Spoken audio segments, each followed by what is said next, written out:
20-year-old Victoria Hannafin is suing her former friend, Nicholas Stanworth, for unpaid charges on a Best Buy credit card. Order. All rise. Yeah, it's case number 116 on the calendar in the matter of Hannafin versus Stanworth. Thank you. You're welcome, Judge. Parties have been sworn in. You may be seated. Ms. Hannafin, it is your claim that the defendant, who's a friend of yours, owes you for some credit card charges he made. He says he paid you in cash. Do you want to explain to me what he was doing with your credit card? Well, I met Mr. Stanworth in August of 2009. I had explained to Mr. Stanworth that I wanted to increase my credit score. Mr. Stanworth promised that he could help me do that by spending money on my credit card with my permission and paying me back, and he promised to pay every part of it back. What? How? Check or cash? He paid strictly in cash, no checks. Okay, go ahead. So what did you do? He paid me back, and I had began to get a little nervous because of the activities that he was involved in, illegal What kind gambling. of activities, Ms. Hannafin? Illegal gambling, drugs. Why would you hang around with somebody who was involved in illegal activities? I was very vulnerable at the time. I had just left a bad relationship, and he had kind of made me feel like he was my friend, and I didn't know what he was involved in until I began hanging out with him. So why didn't you stop hanging out with him? Because he owed me this money, and he had said that, you know, he wouldn't pay me back unless I was around, and he had made threats to me that he would, quote, burn me and bury me, and that he used to get off on killing people, that it, quote, gave him a when he would kill people. And I just felt scared for my life that I would be one of those people. When did he say this to you? He said this November 20th. I have a police report here. When was the last time he made a charge on your credit card? I believe early November. I'm not, let's see here, November 6th for Smith's Groceries. And he had his own card? Yeah, I had made him a user on my account. What month did he get the card? He got the card in August. Did he pay September's bill? Yes, he did make a payment. Did he pay October's bill? Yes, he continued to make bills. Just a second. Sorry. Now, November 6th was his last charge. Yes. So what month does he owe on the credit card? Well, he didn't pay the complete amount back. He would make payments each month. He says he paid it. I paid her everything in cash, everything in full. She had a boyfriend that was in prison at the time, and that's why we had like a sugar daddy type relationship where I knew her situation. She needed a little something while her boyfriend was locked up, and while he was locked up, I was there for her. But the closer the date got to her boyfriend being released in December, she just got weird. She got really, really weird, and the more I separated herself from. What was he doing in jail, Ms. Hannafin? He had broken his probation. She released in December? Yes. When you and Mr. Stanworth were friends, where were you living? I was living in Taylorsville, Utah. She was living with her ex-boyfriend. No. She had an ex-boyfriend. She was messing around with me. While she was messing around with me, she moved in with a friend. No, listen to me. You're not following. You were committed on something. When you were friends, yes, who were you living with? Zoe, a friend, and she lived in Taylorsville, Utah. Up until when did you live with Zoe? Up until November, and then I moved into my own apartment. When you moved into your own apartment after December, who did you live with? When I moved in originally in November, I had taken the place of a friend, and I lived with Kelly. You said you were living alone, your own apartment in November. The boyfriend came out of jail in December. Well, in living alone, I mean, I had a roommate. It was a two-bedroom apartment that I moved into, and I occupied one of the rooms. Where did the boyfriend go when he got out of prison? He moved into Zoe's apartment and occupied the room that I used to have. So you have or have not been living in the same complex as the old boyfriend? No, I don't.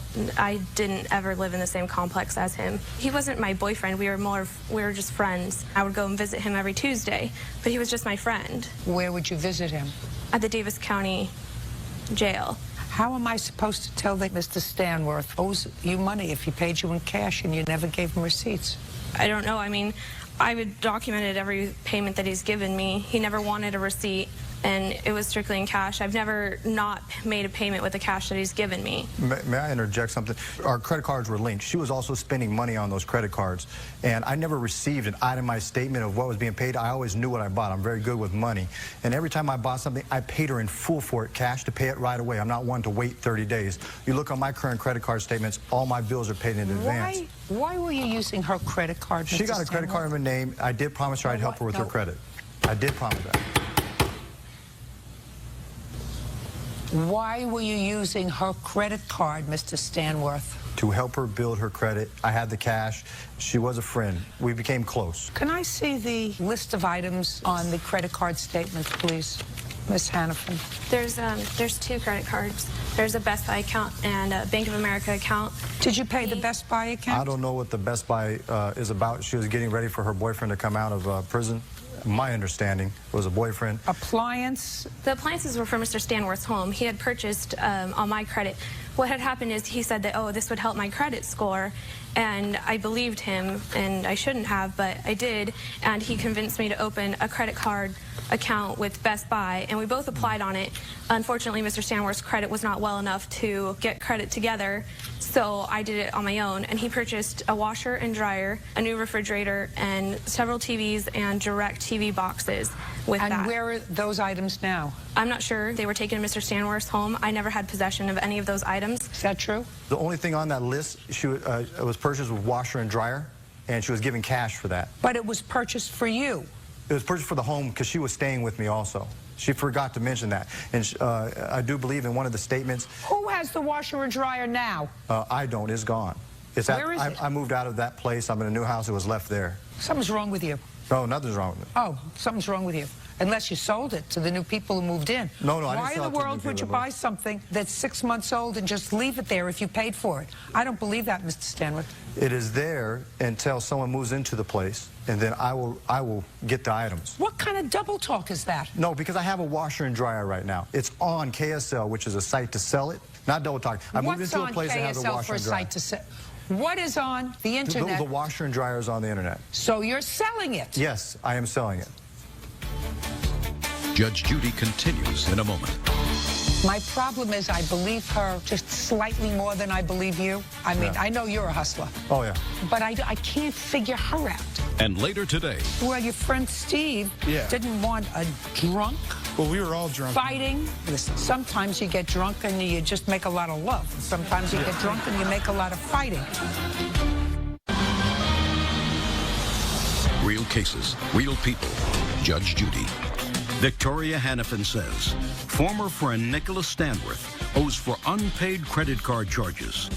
Nicholas claims he paid Victoria back in cash. What kind of work do you do, Mr. Stanworth? Consulting. Consulting what?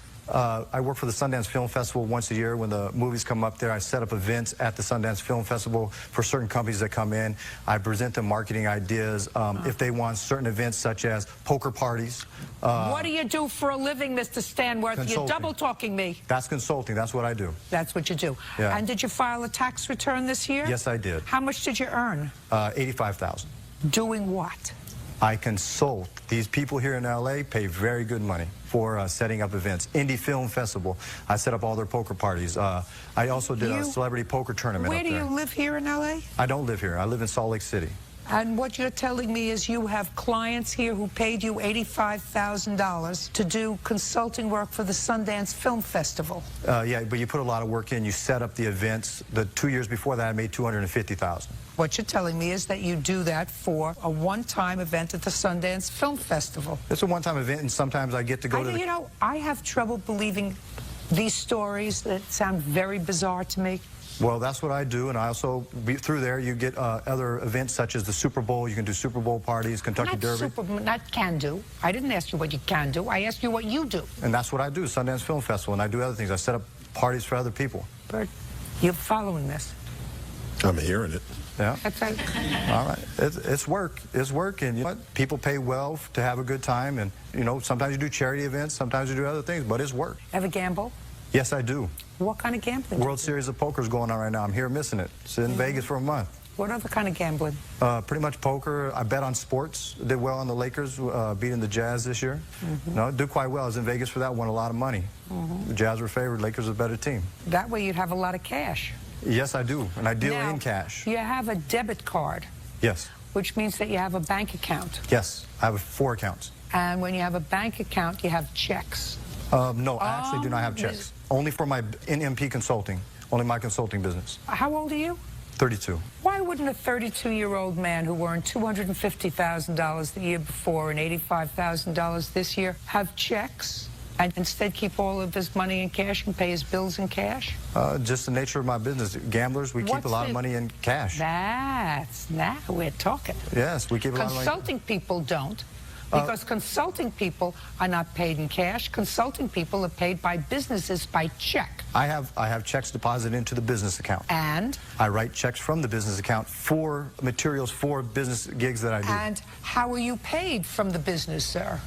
I pay myself. With what? I write it, well, I transfer money. I transfer money. So. You see, you almost tripped over your tongue, Mr. Stanworth. No, I transfer money. You write a check. No, I don't write a check. I transfer from one account to the next, and that's considered writing a check online when you transfer banking fees. So you transfer money into what account, sir? My personal checking.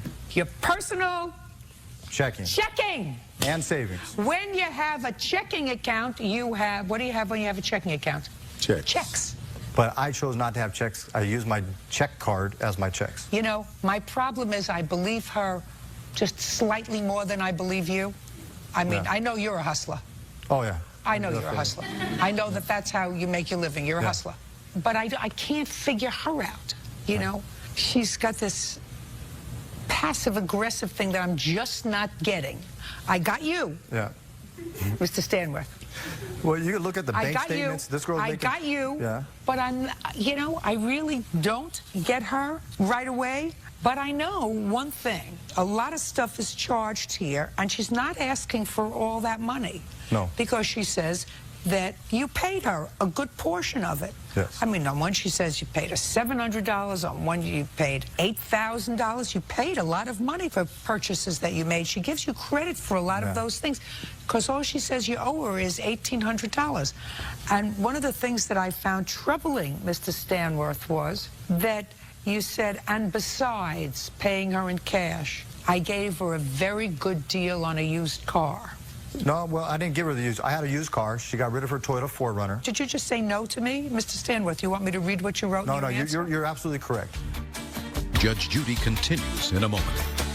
And later today, I can't believe that. It just sounds ridiculous. If it doesn't smell right, it's not true. Why would you all come together and the one person who witnessed the act of vandalism is not here? real cases, real people. Judge Judy. Victoria Hannafin says former friend Nicholas Stanworth owes for unpaid credit card charges. Nicholas claims he paid Victoria back in cash. Okay, you still have the car? I still have the car, but the car was never Mr. Stanworth's. He drove it, but it was his brother-in-law, Brady. And I purchased it from Mr. Brady, not Mr. Stanworth. How much did you pay for it? I believe somewhere around $8,000, but I didn't purchase it from Mr. Stanworth. I purchased it I had the car for 3 years. Brady. Whose car was it? My brother-in-law's. I had it for 3 years. He didn't want it. Because you can't have a car in your own name. I own 3 cars in my own name. Really? Yes, I have a 61 Lincoln Continental I'm restoring right now. I have a Nissan 300ZX and a truck. And how do you pay for the insurance on those? Cash. Mr. Stanworth, you're a hustler. And you owe her $1,800. Judgment for the plaintiff, that's all. Parties are excused. You may step out. I told the truth. There's nothing for me to hide. And she just got a free $1,800. I'm not happy about it. I was in a bad spot emotionally, and so he kind of filled that void. It was a sugar daddy type relationship. I was all alone out there, so he took advantage of that. Just deal in cash. No credit cards. Never trust anyone, and make sure you get a receipt and don't deal in cash. Rickard is suing fellow partygoer, 26-year-old Jesse McCandless, for kicking his truck in a drunken rage. Mr. McCandless, why don't you tell me what happened on June 13th? Okay. Me and my date for the night, we decided to go to a party over at my friend Steve Cohn's house. My date and I. My date and I, I'm sorry, ma'am. Better. Okay, thank you. Well, we decided to go to a party at my friend's house when we were outside arguing after we'd been drinking for a while. Who was outside arguing? Me and my date. You have short attention span, Mr. McCandless. What's that? Keep going. Okay. And the plaintiff over here, Mr. Willard, he decided to butt in to the argument. What were you arguing with your date about? Well, she was crazy. She has some type of bipolar disease. I'm not even sure, but basically... Was it just a date of yours, or was it somebody that you had been dating? No, just a date. This was our first date. I've just known her for maybe like 2 weeks. And so you this took was her to the first a party time and we you went were to both hang drinking. out. That's right. How long had you been drinking before you had the argument outside? A few hours. So it would be fair to say that you were in no condition to, say, drive. No, I wasn't in no condition And you're to not drive. a trained psychiatrist or psychologist, No, I no. assume, sir. So the fact that you believe that your date suffers from a mental illness is speculation on your part. Okay, yes. Right. And you were feeling no pain.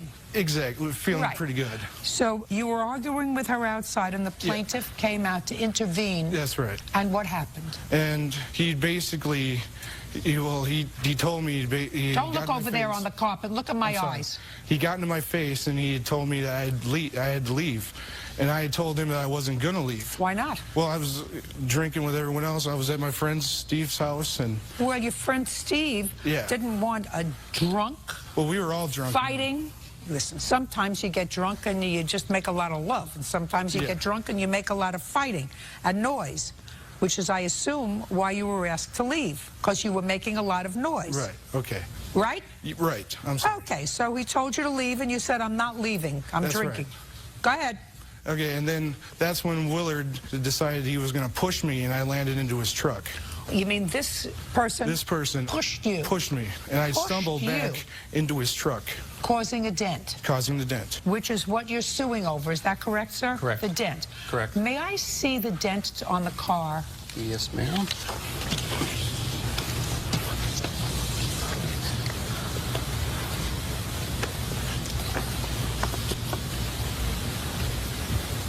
How many times do you allege, sir, that he kicked the car? I was in the house at the time. Who saw him kick the car? We didn't actually see him, ma'am. Well, who saw him kick the car? Nobody that I brought with me. Oh, well, then how am I capable of trying a case, sir, without evidence? What did you bring these people for? If there was a person who saw him kick the car outside, sit down. If there was a person who saw him kick the car outside and you didn't bring him, why would you bring other... He admitted to Steve later Mr. on. Rickert, listen to me very carefully, sir. There was a witness that saw him kick the car. Is that correct?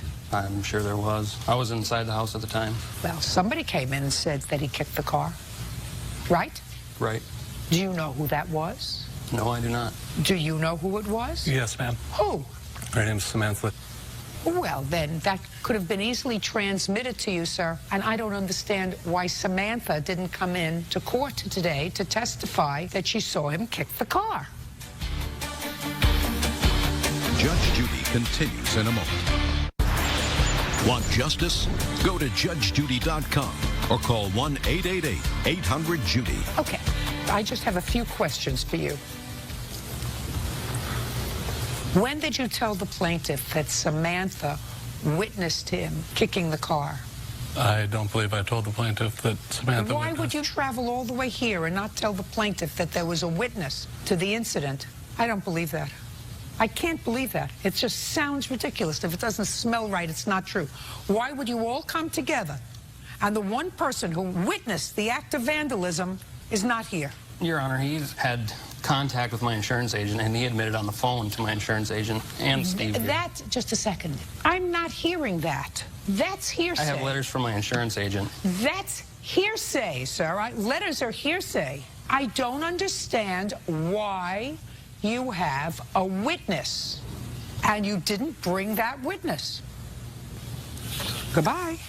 Case is dismissed. Boys are excused. You may step out. Judge Judy continues in a moment. And on the next Judge Judy, Mark Davis is suing the mother of his son, Crystal Poindexter, for an unpaid loan to pay her rent. Crystal claims Mark offered to give her the money. All rise.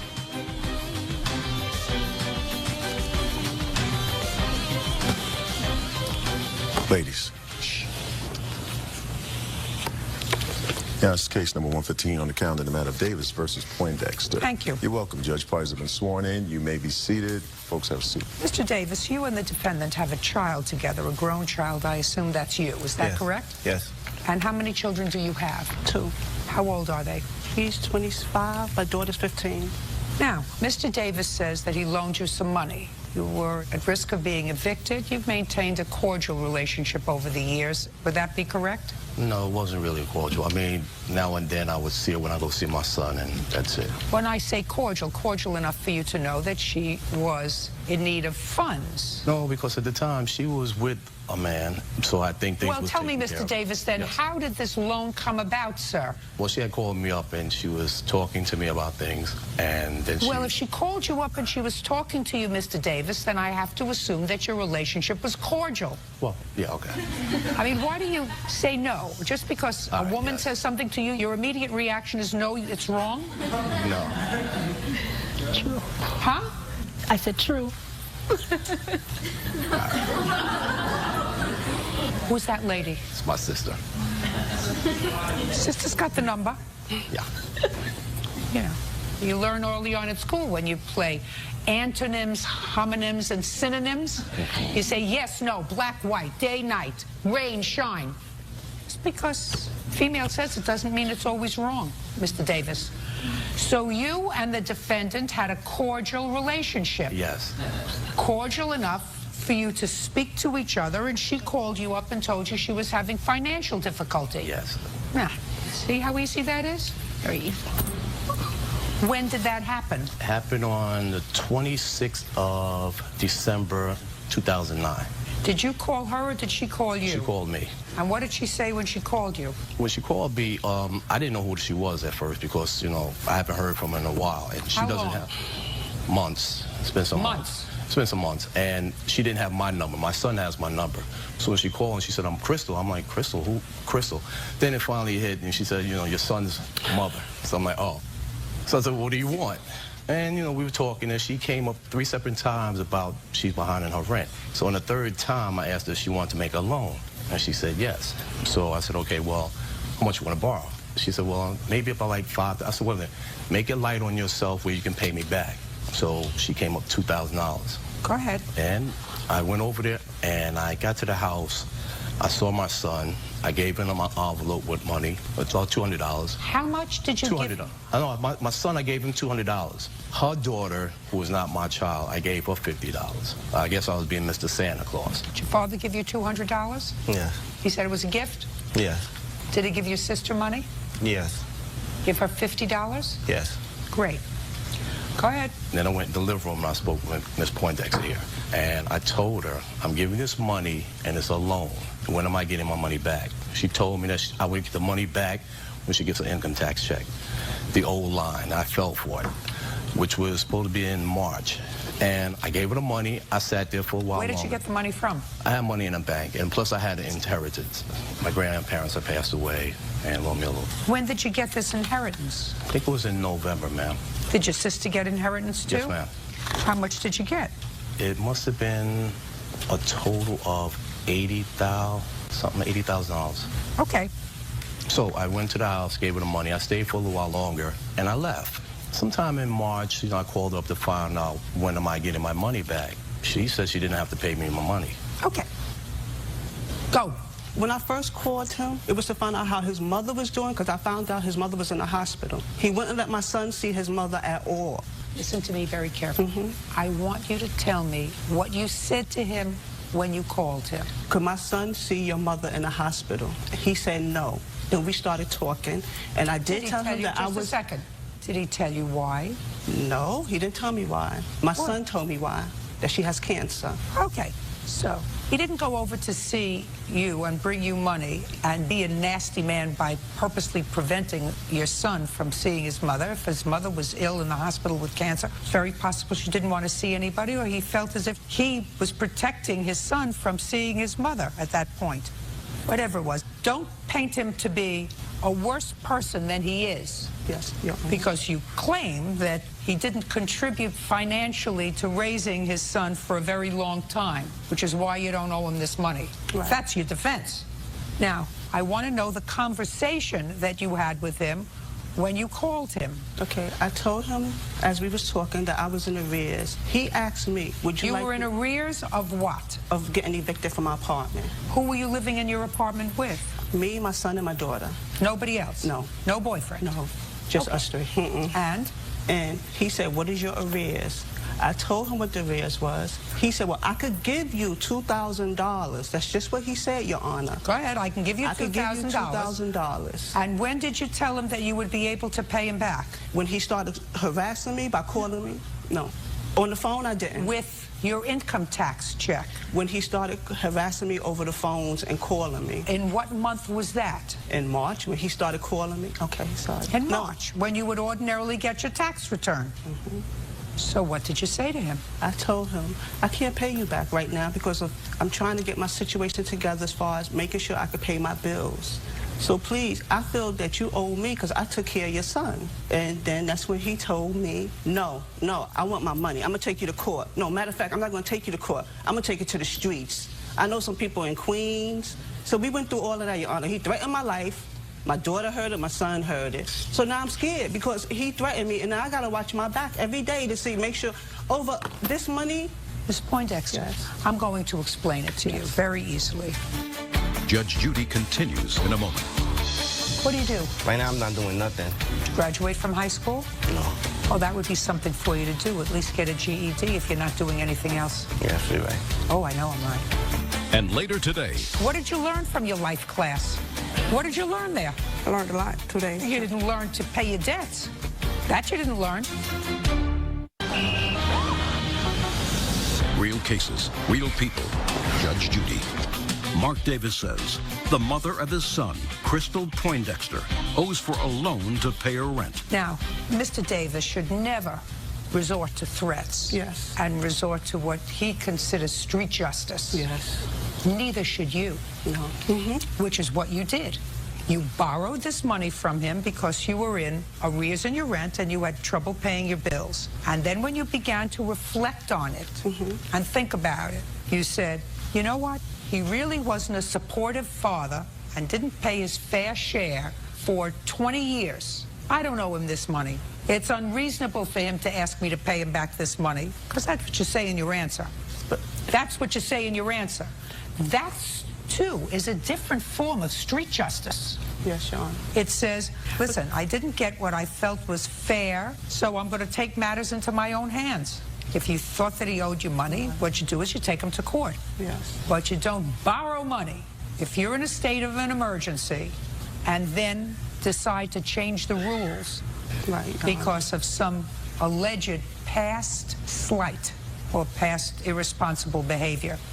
Mr. Davis, what, Mr. Davis? That's Judge Judy. If she was so scared of me, how come on, I think it was the 26th of May, I forgot what month it was, ma'am, but what she did, she went with me to go see my mother, her and her daughter, after it was supposed to be the alleged threat, the week after. Listen to me. She went with me. Listen to me. I'm sorry, yes. I think that Ms. Poindexter is making excuses. She did give you back a couple of $100. Yes, ma'am. Because of this, so she owes you $1,800. Yes, ma'am. Just for my own curiosity, Mr. Davis, while your son, who looks like a very nice young man, was growing up and living with his mother, I assume, were you paying child support? Yes, ma'am. They was taking it out of my check every week. How much? I think it was $50 because I had a low-paying job. They was Whatever taking it out. was. Yes, ma'am. And there were no arrears built up? No, ma'am. Even if, well, if there was arrears, I caught up on it and paid it, and that was it. But it was no arrears like that, ma'am. Yes. He didn't pay child support, Your Honor, until I stopped working because my job relocated to Ohio. And I had to get on welfare. Welfare found him and made him pay child support. How old was your son? 12. Did you pay child support for the son's now, first Judge 12 Judy, years? Before the public assistant contacted me, I would take my son shopping for school. No. Mr. Davis, I've been in this business for a long time. We're not talking about taking shopping. We're not talking about buying clothes. We're not talking about taking to the movies. We're not talking about those things. We're talking about what you get. I was getting money, Sir. giving money. Okay, put your hand down. What do you do? I'm just a student right now. Where do you go to school? I'm just, basically, I'm just going up and down. I'm not really in school right now, but I'm trying. What are you doing? Right now, I'm not doing nothing. You have to do something. I work in like a little auto sound, like work with cars and things like that. Do you work enough to make some money? Nah, it's nothing on the books or nothing. I'm not like on the payroll or nothing. I just help around the shop because I know the owner of the shop and things like that. Did you graduate from high school? No. Well, that would be something for you to do, at least get a GED if you're not doing anything else. You're absolutely right. Oh, I know I'm right. Judge Judy continues in a moment. And later today, When somebody tell me they're going to give it to me as a gift. She didn't say that She at all. did. My daughter's Miss my King. witness. No, Miss King, you just told me what she said. and later today, When did you purchase the car? June of 2009. And where is the car now? Sitting at my house. Why am I here?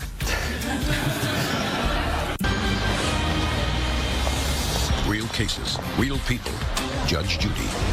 Mark Davis says the mother of his son, Crystal Poindexter, owes for a loan to pay her rent. Now, you're 25? Yeah. Time's wasting. You'll blink, you'll be 50. And you want to do something else with your life other than nothing. You're absolutely right. Judgment for the plaintiff in the amount of $1,800. That's all. Thank you, ma'am. Parties are excused. Judge You may Judy, step up. can I talk to you? He was using him for IRS. Miss Poindexter, I just told you, and I'm going to repeat it one more time.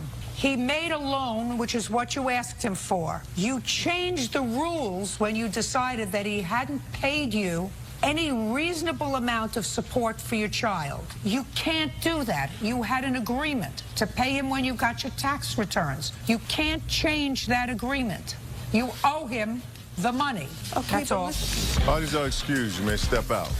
He's a deadbeat dad. He don't do nothing for my son. I tried to break things down for her, but she just didn't want to pay me back. I'm thankful for that, for he did that for me and stuff, but the way he does things, he's evil. He's conniving. I was so evil. How come I had a payment plan on her and everything? I mean... And he's no good, and that's wrong for him to be like this. To bring me to court for this. She thought I was a jerk, and that's not right. His son's mother, who takes care of his son, that he don't do nothing? Now all of a sudden she wants to flip things around. And Because he's evil, that's why. But yeah, I'll be the evil one, I guess. I would have worked it out, but he don't want, he's evil. He's an evil man, I'm telling y'all. Wow, just be wary. Be wary of women like that, please. And now the next case. All parties in the matter of Williams versus King. Step forward. Katina Williams is suing her sister-in-law, Yolanda King, for an unpaid loan to attend a life seminar. Miss Williams, the defendant is your sister-in-law, and you claim a loan that she has not repaid. Yes, ma'am. I'm not exactly sure of what Miss King's defense is. She seems to suggest that you forgave the loan. When was it, and what was it for? It was in December, and the loan December of 2009? Yes, ma'am, December of 2009, and the loan was for her to go on a trip to visit Miss Juanita. Who is Miss Juanita? She's an evangelist in Atlanta, Georgia, and she does, like, work on TBN, and it was supposed to be for a Christian women's trip that she needed the money Have you for. done that trip before? No, this is my first time doing the trip. And how much was it to go? $1,000. Was that for the event itself, or It for... was a 2-day class. Did it include your airfare or your transportation, your hotel, or just the class? Just the class. Where were you staying? My brother-in-law. How far away is that from where you live? Atlanta, like 4 hours. So you were going to drive? I drove my car. Why was it important for you to go if you didn't have the money? I wanted to go to the event, the 2-day life class. Did you ask your sister-in-law to lend you the money? Yeah, I asked her. Can I... When did you ask her? I think it was the end of November. And when did she give you the money? She gave me the money on the 8th of December. My nephew went and picked the money up and deposited for me. I have the papers right here. And? Deposited in the account. And? And they took it out the account. So why are we here? Why are we here? Yeah. Because she gave it to me as a loan. She Yes, I understand. She gave it to you as a loan. You didn't pay her back. So why are we here? Because she said in my living room, the Thursday before I left, we went to Cato's to get me a pair of pants. She bought me a pair of pants. And we got in my car, came back at my car, went in my living room, and she said, sister-in-law, you know, I'm happy for you, you know, that you're going on this trip because you deserve to go on this trip. She said, I'm going to give it to you because this is your destiny. And I said, okay. And on what date did that conversation take place? It was on the 10th, that Thursday. Well, I thought she gave you the money on the 8th. She gave me money on the 8th. The conversation took place to that Thursday, the day before I left, that Friday. When were you supposed to pay her the money back? When I was supposed to pay her the money back? That was my question. You have to give me the answer. After she told me I didn't have to pay her back. I didn't ask you that. When were you I was supposed to pay her back when I got my taxes. And when she told me I didn't have to pay her back... She didn't tell you you don't have to pay her back at all? I mean, you surmise by the phrase, I'm going to give this to you because I know it's your destiny, the fact that she unequivocally said to you, you do not have to pay me the money back? That's not what she said at all. She said it was what a did gift. you learn from your life class? Well, I learned a lot from my life. What did you learn there? I learned a lot, 2 days. You didn't learn to pay your debts. That you didn't learn. Judge Judy continues in a moment. And later today... Anything else? It's just been pretty ridiculous, the immaturity I've had to deal with, everything I've been through. You know, that's what happens. It is. You know what I have to go through every day? Suing a family member? Go to judgejudy.com or call 1-888-800-JUDY. What did you learn? But when somebody tell me they're going to give it to me as a gift. She didn't say that at all. My daughter's my witness. No, Miss King, you just told me what she said. She said, I'm happy to have been able to do this for you. Yeah, and she said she wasn't going to give it. No, I'm happy to be able to do this for you. You heard it. You don't have to pay me the money back. I don't know what happened afterwards, but that's what you heard. So what I want to know is what you learned in the 2-day seminar with the evangelist. Judgment for the plaintiff in the amount of $1,000. That's all. Step out. Parties are excused. You may step out. I think that the money was giving. I don't have no reaction. And yet, I don't think she really learned too much. I don't have none. Because her heart still hasn't changed. She's still hard. And I don't even want to talk about it. Basically, lesson not learned. And now the next case. All parties in the matter, Stewart versus Hunt. Step forward. 22-year-old Tara Stewart is suing former friend, 19-year-old James Hunt, for money owed on a car she sold him and for shooting up the car with a paintball gun. Mr. Hunt, you purchased a used car from Miss Stewart. Yes. What kind of car did you purchase from? Grand Am teal. I'm not sure the year. How old was the car? 1994. And how much did you purchase the car for? $500. Is that right? Mm-hmm. And how much did you pay her? I've paid her $120 so far, and I lost my job. So I didn't ask you anything else. I asked you how much you paid her. And when did you purchase the car? June of 2009. And where is the car now? Sitting at my house. Why am I here? She refuses to come and get the car when she doesn't have to get the car. She sold you the car. She has the title and the keys. She's going to give them to you. Okay. As soon as you pay her, $380. Do you understand? That's what it is. $380 is what you still owe her. Yes, that is what I owe her. Good. I have Perfect. No job. Anything else? Yeah, he slandered me on the internet quite a bit. Yeah, it's just been pretty ridiculous, the immaturity I've had to deal with, everything I've been through. You know, that's what happens. It is. You know what I have to go through every day? Hey, yeah, I'm the immature. You know what I have to go through every day? Sure. He owes you $380 for the car. Judgment for the plaintiff. That's all. Parties are excused. You may step out. Judge Judy continues in a moment. Out the back door to your right. And on the next Judge Judy, 23-year-old Larissa Wills is suing her ex-boyfriend, 25-year-old Denby Cooper, for an unpaid loan to pay off traffic tickets.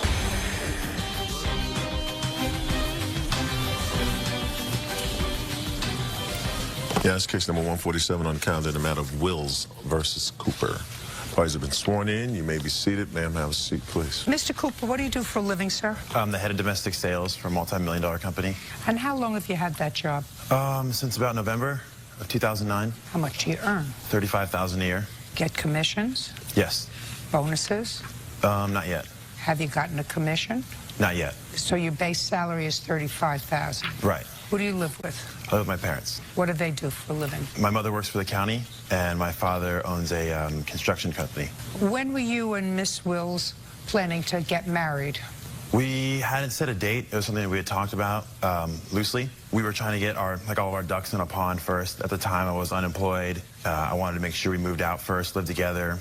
So we didn't have a date set. And when you were together, where were you living? I lived with my parents. So even when you were dating and discussing marriage, you were living with your parents? Correct. And where was Miss Wills living? With her parents. Now, you accumulated a whole bunch of tickets. Correct. Where? In Riverside County. Why? They were mostly tinted window tickets that I had forgotten about. What does that mean, tinted window tickets? My windows on my truck were illegally tinted. Why were they illegally tinted? It's the way I bought it. How many tickets did you get for that?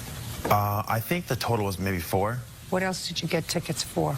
That's all I can remember. It's been so long. How long ago was it? It's been well over a year since we paid off the tickets. Now, you use the word we loosely, I assume, because you didn't pay for the tickets. Right. Tell me how that came about, Mr. Cooper.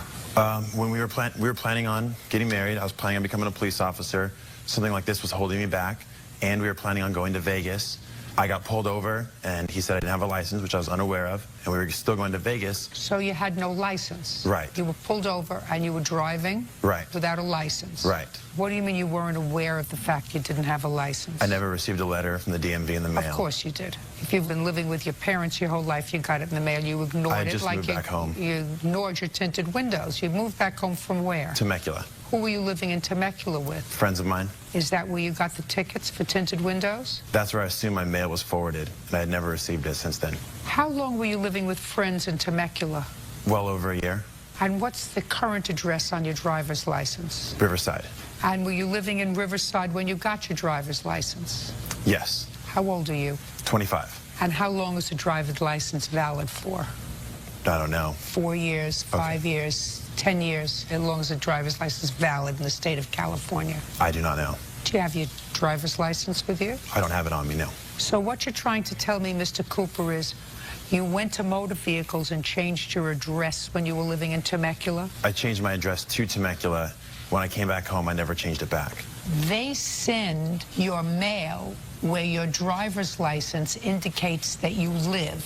My question to you, Mr. Cooper, is, are you trying to tell me that a man who accumulates tickets for the same offense time after time doesn't know how long his driver's license is good for, but was a good enough citizen to go to Temecula and advise the county in Temecula that you had temporarily relocated with friends to change your address on your driver's license? I just want you to tell me that that's what you want me to believe. That's not what I'm telling you. Fine. Then your mail went to Riverside, not to Temecula. And when it went to Riverside, your parents, somebody responsible who works for the county, and your father who has his own business would have said, hey, idiot, your driver's license is suspended. You get where I'm going? I understand. Perfect. Now, let's move on with the tickets. So you were planning to be a police officer, just what we need.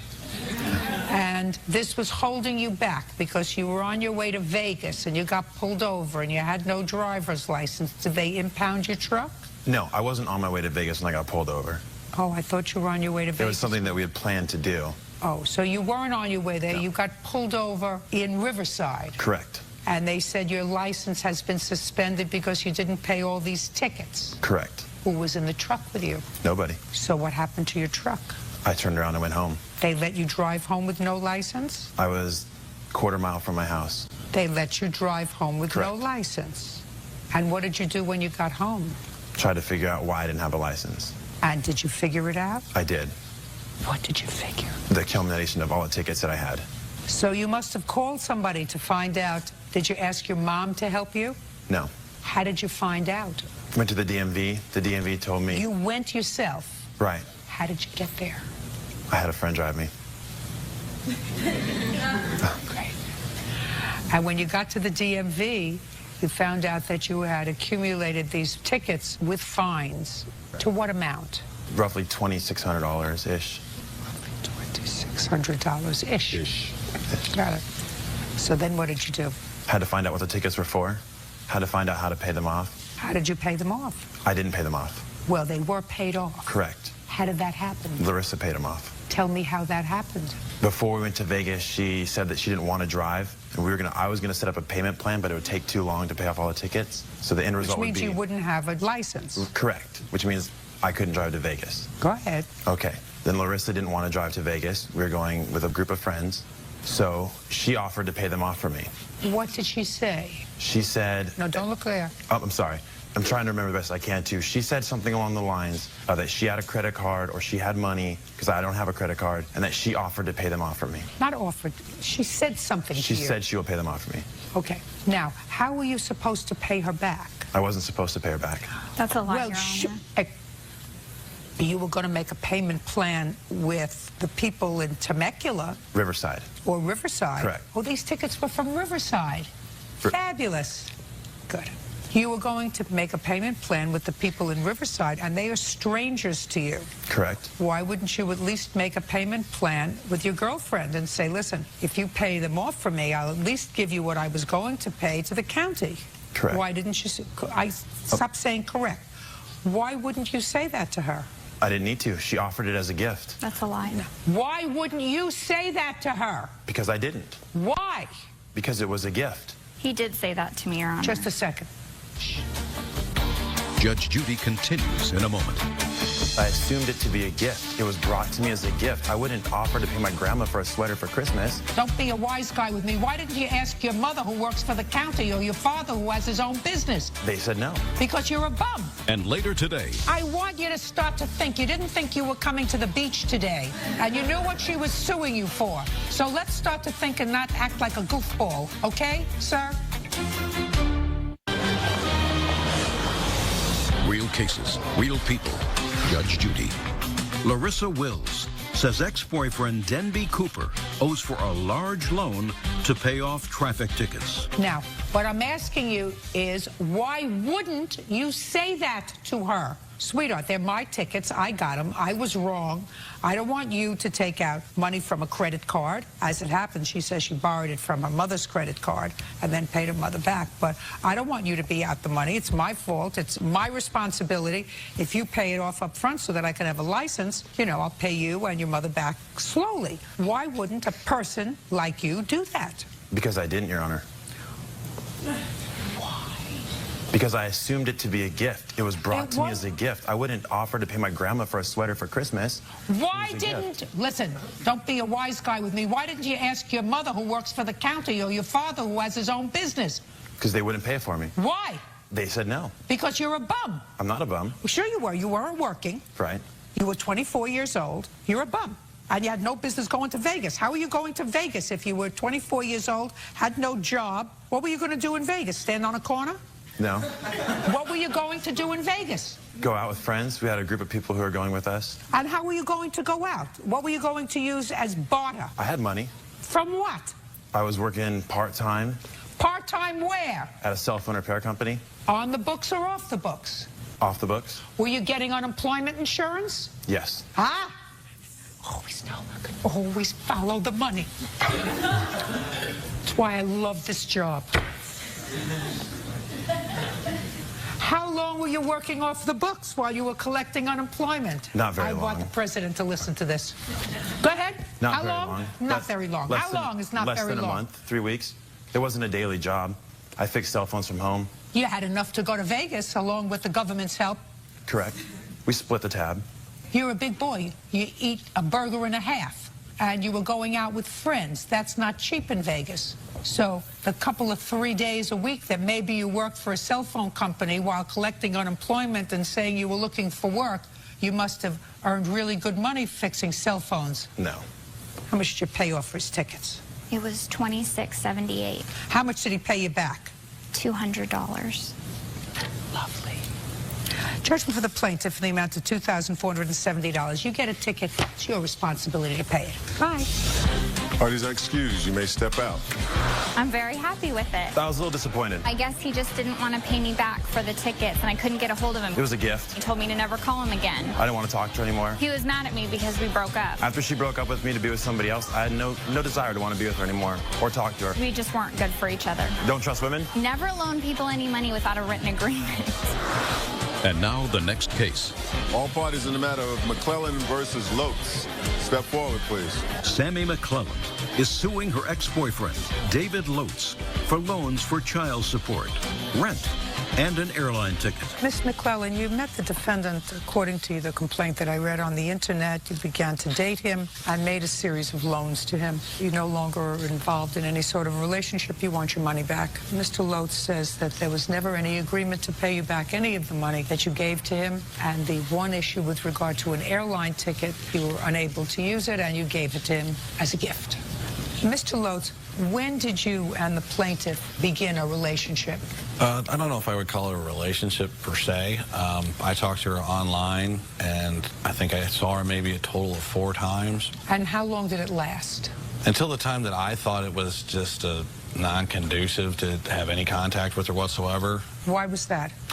Just erratic behavior by emails, text messages, and I have 2 small sons, and I just didn't think that any type of relationship would be an appropriate environment for her to be around them. Okay.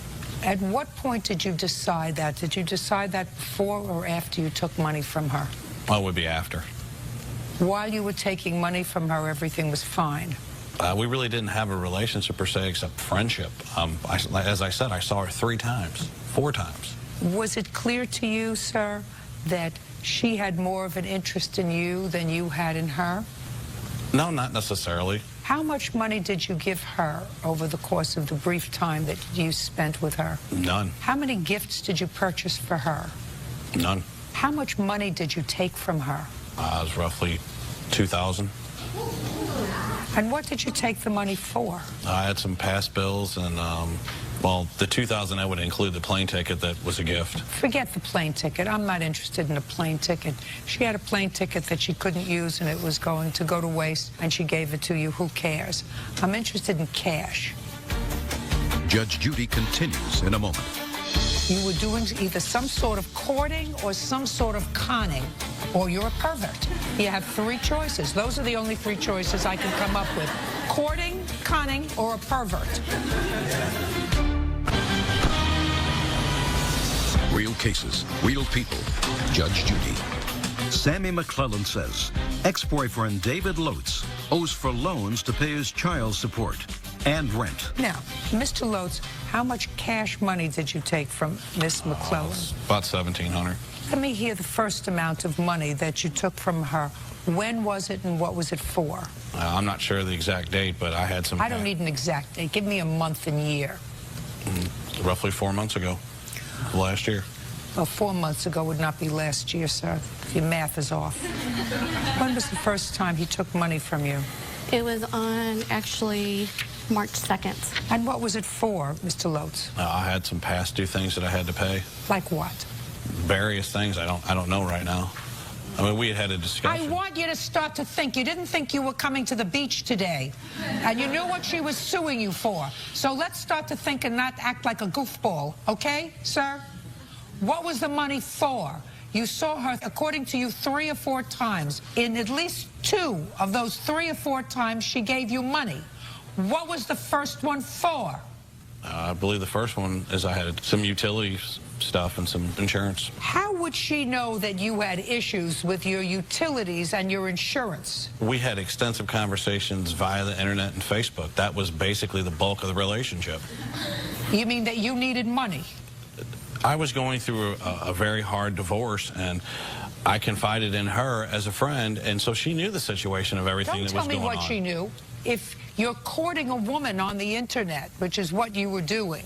I don't know. I think that's a well, unless you're some sort of a pervert, I would assume that if you were on the internet involving someone in the intimacy of your life, you were doing either some sort of courting or some sort of conning, or you're a pervert.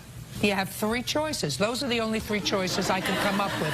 Courting, conning, or a pervert. I don't see it that way. I don't care what you see. So somehow she knew you needed money for your utilities and insurance. This had nothing to do with child support, did it? No, I was paid for. I took care of that. It was paid. When was it paid, sir? I pay the first week of every month. I told her about a hearing that was coming up March 2010 and the child support payments I needed to make right away. That's what you wrote. That's not what she wrote. That's what you wrote. That's not a utility. Your children are not utilities. They may be utilities to you, but child support is not a utility or insurance. How much did you give for child support? It was $600. That's a better answer. Now, these are the 2 sons that you didn't want to be around somebody that was as kooky as the plaintiff, right? These are the 2 small sons that you're very attached to, or do you have other sons? Just them. Just them. She didn't make them, did she? She didn't make them. No, ma'am. Whose responsibility is it to support him? Mine. Right. And what do you do for a living? I'm a chef. So you eat regularly. And the court sent an order of support that you were supposed to pay. Why didn't you pay it? I was having some financial difficulties. So you were either courting her, conning her, or you're a pervert. Right now we fit into the conning part. Judge Judy continues in a moment. How much money did she send you in rent? $11.50. How much did you send back to her? It was a gift in my estimation. How much did you send back to her? The answer is Nothing. none. Now you know where you fit. Are you the victim of a scam? Go to judgejudy.com or call 1-888-800-JUDY. Now, $600. It's not her responsibility to support your children. What other money did you take from her, Mr. Lotz? My rent. Rent. Who did you live with? Myself. So let's see. You're not paying child support, and you didn't have any money for rent. So what category are you? You're either courting her, conning her, or you're a pervert. How much money did she send you in rent? $11.50. How much did you send back to her? You know, it was a gift in my estimation. How much did you send back to her? The answer is Nothing. none. Now, in what month did she give you the $11.50 for rent? It was March. So in March, she gave you money for child support and rent. To be honest, I don't remember. Is that right? Yes, ma'am. Now, at what point did you believe that she was a threat to your two children? What month was that? It would have been in June. Did you see her in April? No, it was. No, I'm sorry. It was May. I'm sorry, Your Honor. It was May. Everybody fits into one of those categories on the internet. Now you know where you fit. Judgment for the plaintiff in the amount of $17.50. That's all. Thank you. Parties are excused. You may step out. Judge Judy continues in a moment. And on the next Judge Judy, 24-year-old Shelley Stevens is suing her ex-boyfriend, Jason Halstead, for bail money, loans, and damaged property. Order. All rise.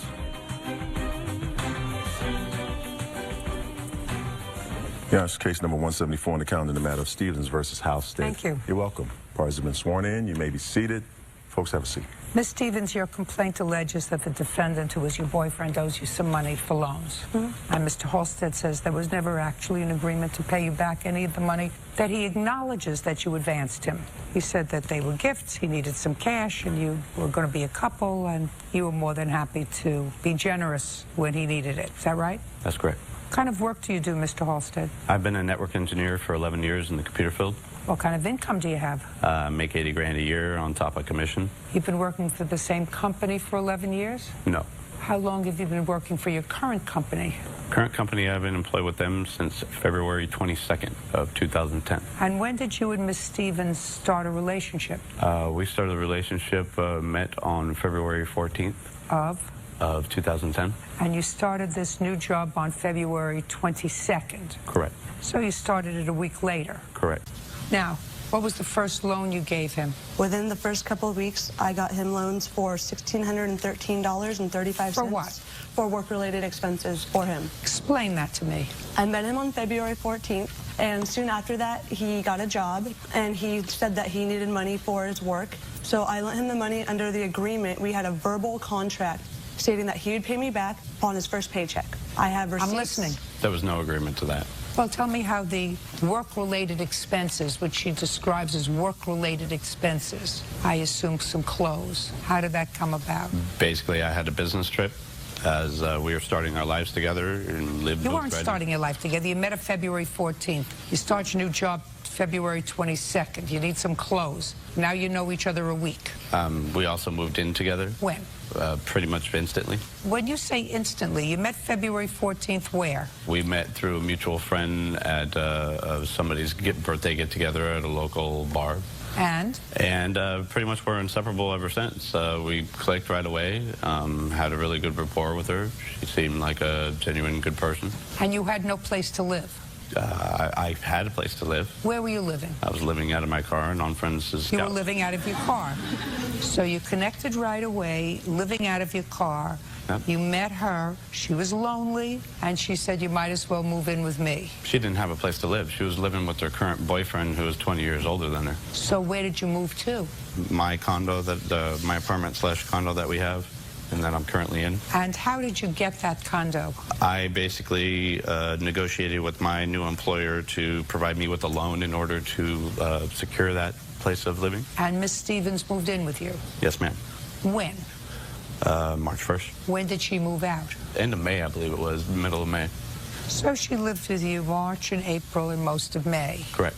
And what was the financial arrangement? We had a verbal agreement that I would handle all the... What was the financial arrangement? That I would pay the bills as far as rent, the electricity, utilities, and she would take care of the food and any other particulars. Okay. And did you pay the rent from March, April, and May? Yes, ma'am. When Miss Stevens lived there? Yes, ma'am. And what was the rent? The rent is $13.50.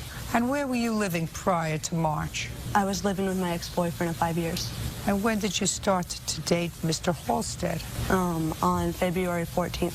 When did you move out of the boyfriend's house? A couple days later. What kind of work do you do? I'm a special ed teacher. And when you moved out of the boyfriend's house, where did you move to? I moved to my mom's house for a while first. For how long? For a couple weeks, until he got the condo. No. And then you moved in with him? Correct. Go. That's incorrect. She basically moved directly out of his place, in with me, had me stay with her mom for a couple days while we were waiting for the condo to be cleaned out and closed. So you stayed with her mother with her? Right.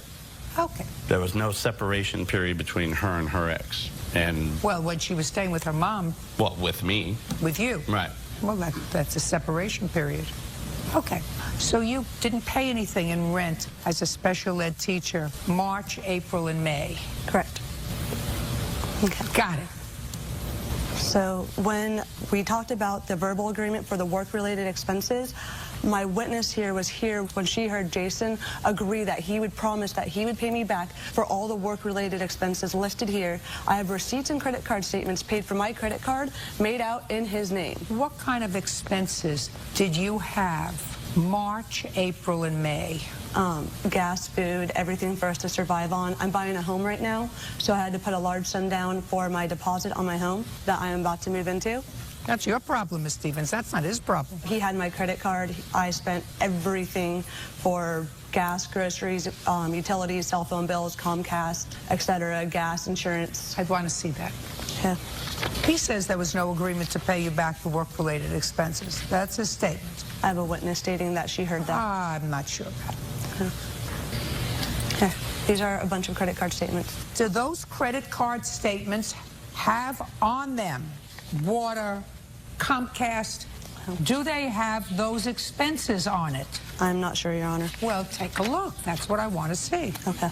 They have the cell phone bill and I believe Comcast. I'm not talking about whose cell phone.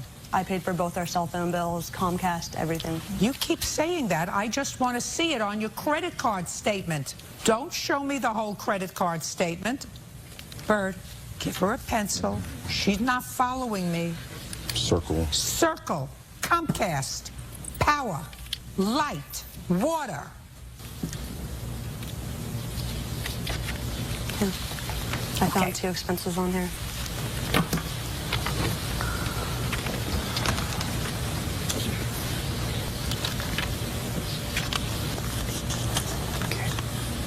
So what I have here that you have circled is $169 in California Comcast on March 16th. I have 19 AT&T for $149. Am I correct that that's it? No, I just did not come prepared. I apologize for that. Well, this is prepared. This is your visa. That's just the work-related expenses that I brought in. No, my dear. Miss Stevens, is what you're telling me you have more than one credit card? Yeah. Go get it. Go get your bills for the other credit card that you say you have other items that were household items. Wait.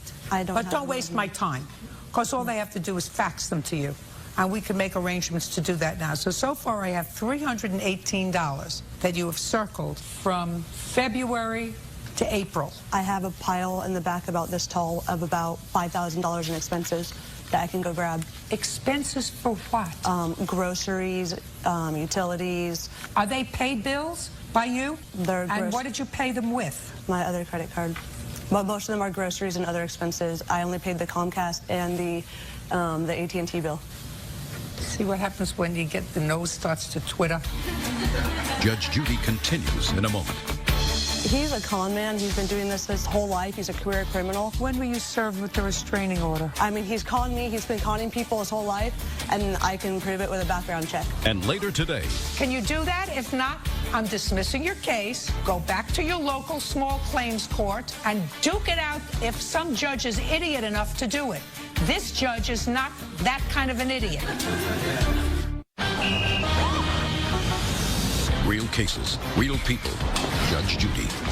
Shelley Stevens says ex-boyfriend Jason Halstead owes for loans and for property he either damaged or refuses to return. What else do you claim he owes you money for? In March, shortly after his first paycheck, he traveled to Atlanta, Georgia to visit a friend, and he got arrested for drug-related charges, and he asked me to please bail him out. And as much as I did not want to and let him know that he still owed me money, he let me know that he would not be able to pay me back any of the money that he had promised that he would pay me back unless I sent money over. So with another agreement that he pay me back immediately upon his next paycheck, I did send the MoneyGram over. I have the receipt and the statement of the MoneyGram that I sent over to bail him out of jail so that he can pay me back. And at this time, when he came back, he was unable to pay me back with his next paycheck because he was so behind on child support from being a deadbeat father because he had been unemployed for a year and a half. He owed people money for who knows what, and people were supposedly after him for money, so he was not able to pay me back again.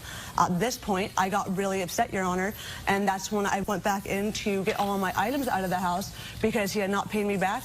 At that time, he got physically and emotionally abusive. He threw me down. He threw my refrigerator down. I have pictures of the refrigerator that he broke. I have a police report because I felt unsafe and had to call the police, as well as my stepfather, to be there while I moved out all of my large items. And I have a copy of the police report if you'd like to see it. No, I wouldn't. I want to know, on April 11th, there's a charge here that says work supplies. That was from Fry's Electronics for his work. And that was part of the verbal agreement that he promised he would pay me back. Was that April 11th before or after the $400 that you sent to him? April 11th was after the $400 that I had sent him.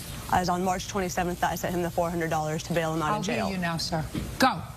I have the contract for the loan if you need to see that from my employer. I don't have to see it. I believe that she paid $300 towards the expenses of running the house for the 3 months that she lived there. Basically, I've lost my job as a result of filing a restraining order against her. She has a firearm that she has not submitted yet to. That's not true, Your When Honor. you filed a restraining order against her, was that restraining order granted? Yes, it was. I'd like to see it. Here is the first one, which was filed on... No, I don't want to see the first one. I want to see the one that was granted. He's been doing this his whole life. He's a career criminal. I have a 5-page criminal background check on him. I mean, he's conned me. He's been conning people his whole life, and I can prove it with a background check.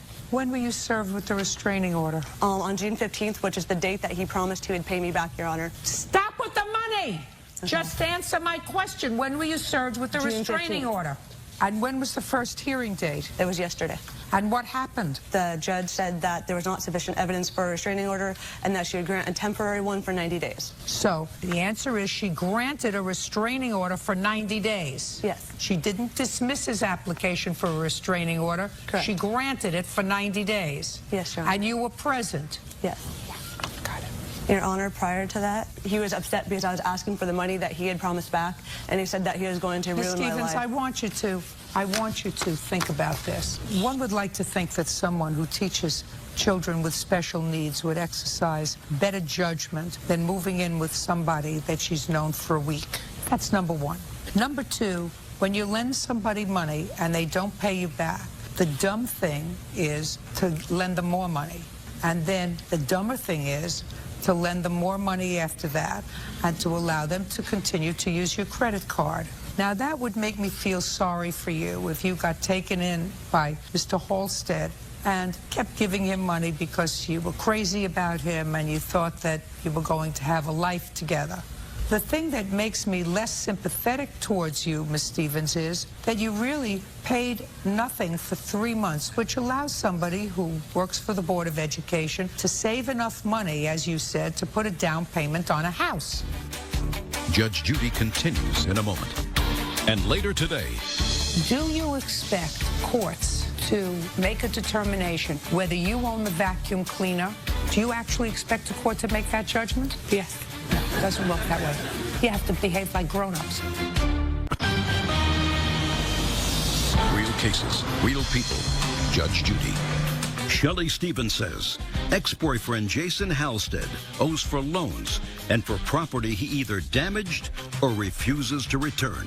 So I feel less sympathy for you in the money that you laid out for him, which was, according to you, if I believe everything that you say, was $2,600, because $2,600 divided by 3 equals $866 a month. That would have covered your rent, water, utilities, because you don't have any of those on here, and everything else, which seems to be a rather even trade for the $2,600 that you advanced to him. So I have less sympathy for you, and therefore I feel less guilty about dismissing your case.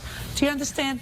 I do understand, I Your don't Honor. believe there was a loan, and if I'm mistaken that there was an agreement to pay you back, you more than got paid back by living rent and utility free for the 3 months that you lived with Mr. Halstead, a fact that you do not seem to deny, but that you acknowledge when you tell me that you had a lot of expenses because you were saving up for a down payment on a house. Your case is dismissed. Your Thank Honor? you very much. Your Honor, please. That's it. Thank you. Parties are excused. You may step out. She's just belligerent, acts very bipolar-ish. He became emotionally and physically abusive. Choked me during conversations He threatened my life. He threw me down to the ground. because she didn't like what I had to say. He still continues to harass me. The women scorned, you never know what they're going to do. I'm genuinely scared. Just glad it worked out and the truth prevailed. And now the next case. All parties in the matter of Muir versus DeLapp, step forward, please. Annalise Muir is suing her ex-boyfriend, Robert DeLapp, for the return of property in a storage unit that's in his name. Ms. Muir, how many years did you live together? Off and on for 8.5 years. What does that mean, off and on? The first 4 years was an off and on. After that, it became pretty permanent. It's your statement that after you broke up, certain property was taken out of a joint storage unit that belonged to you. Yes. He says you took certain take your hands out of your pockets. Sorry. He says certain property was taken by you that belonged to him. Now, do you expect courts to make a determination after living together for almost 9 years whether you own the vacuum cleaner, which is in here, or you own a television set? Do you actually expect a court to make that judgment? Yes. Doesn't work that way. You have to behave like grown-ups. If you separated your house, you take whatever property is yours, put it aside, label it. You take whatever property is yours, put it aside, label it, and forget it. We don't have time for this nonsense. Even when people get a divorce, were you ever divorced? Yes. Do you have a judgment of divorce? Yes. Did you have an attorney? No. Did you divide the property with your ex-husband? No, I left it with him. Then you left it. You didn't come back and say, I want the dishes, I want the glasses. Let me see what else he wants. Took my Kirby vacuum cleaner. That's you. Yes. We don't have time for this. Your Honor, Now, we did buy things separately during the relationship. great. Go outside into the hall, go through your property, whatever you can decide upon with each other that belongs to you, that he has, he'll give back to you. And whatever he has, including the vacuum cleaner that you have that belongs to him, you can give back to him. You can come in here with a list, and I will mark it, so ordered. Other than that, I'm not going through a storage unit of your stuff. That's all. Thank you very much. That's all. Parties are excused. You may step out. Judge Judy continues in a moment. Want justice? Go to judgejudy.com or call 1-888-800-JUDY. Yes, recall case number 158 in the matter of Muir versus DeLapp. Parties are reminded they're still under oath. Can I have your list, please? These are the items that you agreed belong to each other. Is that correct? Yes. Good. Will you sign off on all these things because you can make the exchange of that property within the next 5 days? I don't think you need a marshal to do that. It sounds to me as if you've all done that in a very civilized way. Sign off on it. He's got harassment down for $4,000. Miss Muir, don't ask him. What do you want to know? I was asking him to show you who's got harassment down for $4,000. Just a second. Only property is going to be exchanged. Apologize. Property is going to be exchanged. No money, each one or no the ones harassment. I agreed to, or what? Only if those are what you've agreed to. Are those Well, the things TV's been sold, so how would I return it? If the TV's been sold, I can't help you. She already knew about this. It was sold Listen for to me rent very in April. carefully. No money is going to be exchanged. Only property. So whatever property each of you has in your own possession that belong to the other, figure it out. I will so order it, and you can exchange it. No money is going to be exchanged. Do we understand each other? Yes, ma'am. Perfect. Can you do that? If not, I'm dismissing your case. Go back to your local small claims court and duke it out if some judge is idiot enough to do it. This judge is not that kind of an idiot. Do we understand each other? Yeah, but see, it's not about me. No. Oh, my God. Parties are excused. You may step out. Judge Judy continues in a moment. And on the next Judge Judy. Now it's case number 36 on the calendar in the matter of Idris versus Brown. Thank you. You're welcome, Judge. Parties have been sworn in. You may be seated. Folks, have a seat. Mr. Idris, the defendant is your former girlfriend, and it is your claim that she keyed your car when she got annoyed with you about something or other. Usually that's about another person in your life. Right. She denies that she did it.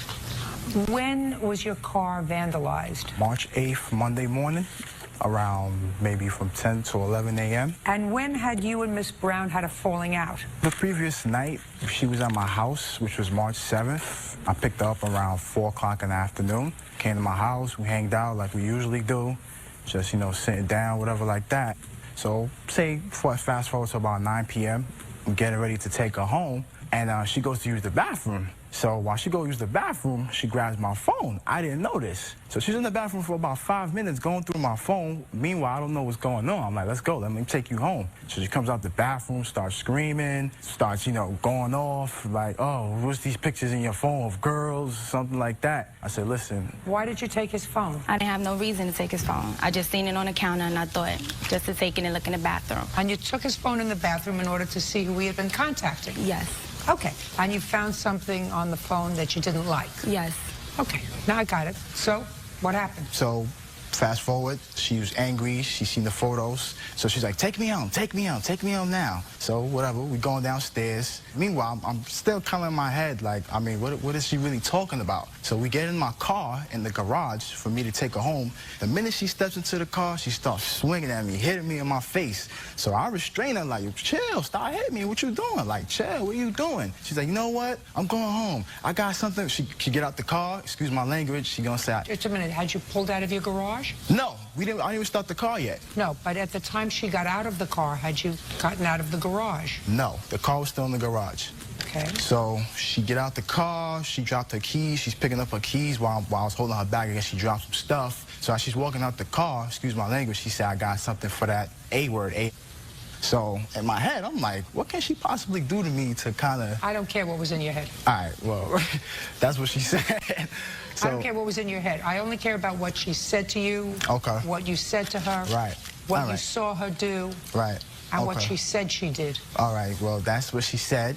So now we go next day, Monday morning, and I'm in my house, Monday morning, regular day, nothing, you know, I'm just hanging out. Just a second. Let me understand this, Mr. Idris. So she left. You never took your car out of the garage? Nope, I didn't even move it. And she left. She walked home? She walked home, yep. Okay, how far is her house from About yours? a 10, 15-minute walk by the Bronx Zoo. She walked home, and you didn't hear from her again that night? Oh, I did. She sent me a text message. That night? Yeah, more or less. I have the text message right here. It was actually... see it. Sure.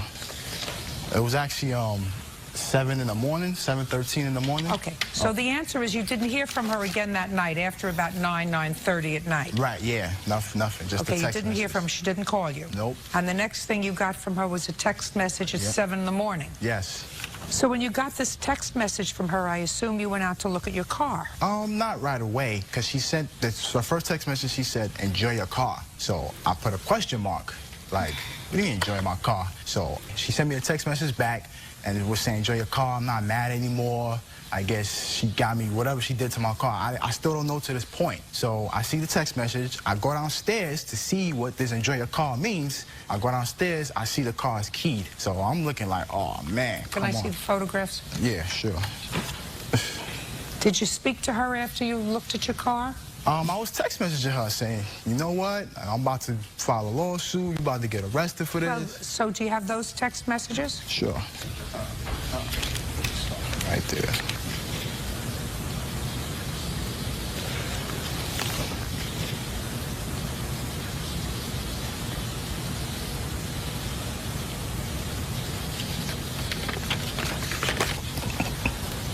Go. Me and Holly met Judy met April 20. I don't care. I already know all the facts that I care to know about up until the time you keyed his car. Now, Miss Brown, you're entitled to be angry. You snoop, sometimes you get more than you planned on getting, right? You're actually entitled to be angry and go home and say, I don't want to deal with this guy anymore. I am a beautiful young woman and I don't need somebody who's not going to do the right thing to me. You're not allowed to vandalize his car. You understand that? Yes, I do. We don't have to go through these, do we? No. Can I see the estimate to have your car painted?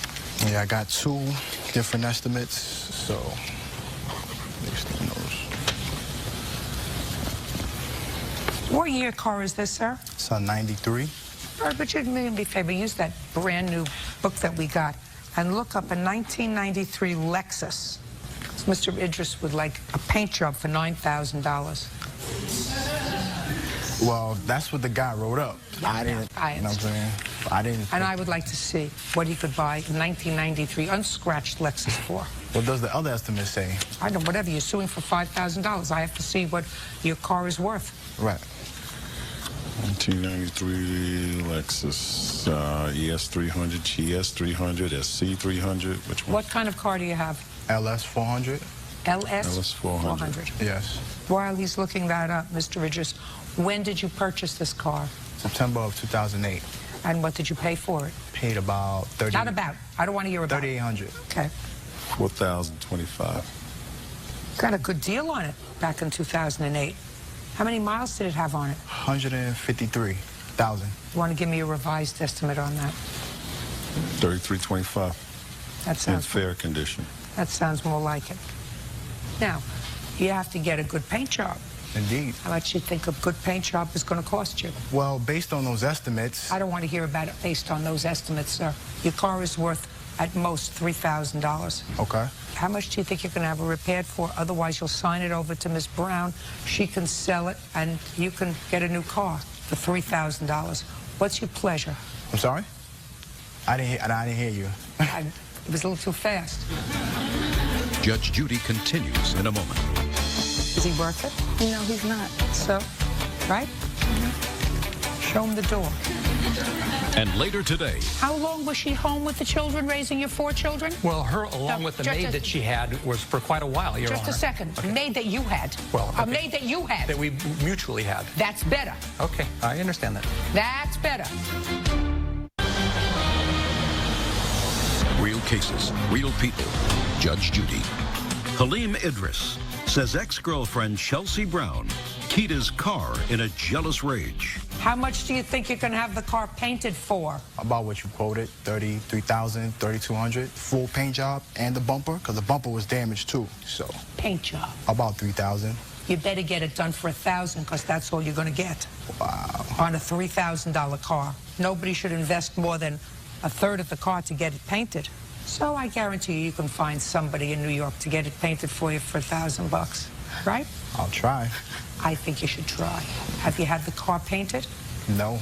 You driving around with it the way it is? Still like that. Judgment for the plaintiff in the amount of $1,000. Not supposed to let your temper get the best of you. Is he worth it? No, he's not. So? Right? You're right. Show him the door. That's all. Judgment for the plaintiff. Please excuse, you may step out. I was looking for numbers, pictures, anything I could find. Listen, man, it was a picture of one girl. Naked girls. She wasn't naked. He kept telling me that they old pictures. So she's making up stories. He had different stories. That's all she's doing. Because I wanted him to feel how I was feeling the night before. Hey, that's just how she is. Hurt. I didn't tell her to go on a jealous rage. Never mess with me no more. That's just what Chelsea do. And now the next case. All parties in the matter of Awad versus Awad, step forward, please. Dennis Awad is suing his ex-wife, Sandra Awad, for her share of their daughter's college tuition. Mr. Awad, you and the defendants have children and are divorced. It is your claim that your former wife owes you some money for tuition and expenses for one of your children for school. You claim that there was an agreement with her that she would pay half of those expenses. When were you divorced? 2008. It's July 2007, Your Honor. Can I see a copy of the decree, please? You have a copy of the decree, Mr. Awad? No, not with me. Mr. Awad, were you represented by counsel? Yes. Did you have counsel? Yes, I did, Your Honor. Am I correct that the judgment of divorce does not mention anything with regard to college payments? Yes, that's correct. Okay, sir. I'm ready to listen to you. Okay, basically, we had an agreement, Sandra and I, to be able to pay for our adult children. We have 4 children, 3 of them were going to college, and that we would pay for their tuition and expenses, housing, everything to support them. What do you mean that they're adult children? They were children over 18. Yeah. So, I mean, they were, you know, what I would consider adult children. No, they're not adult children, sir. They're not for the purpose of college tuition. And that should have been in your decree. Well, I mean, they're older children. I mean, I don't know. The child for whom you are seeking reimbursement is how old?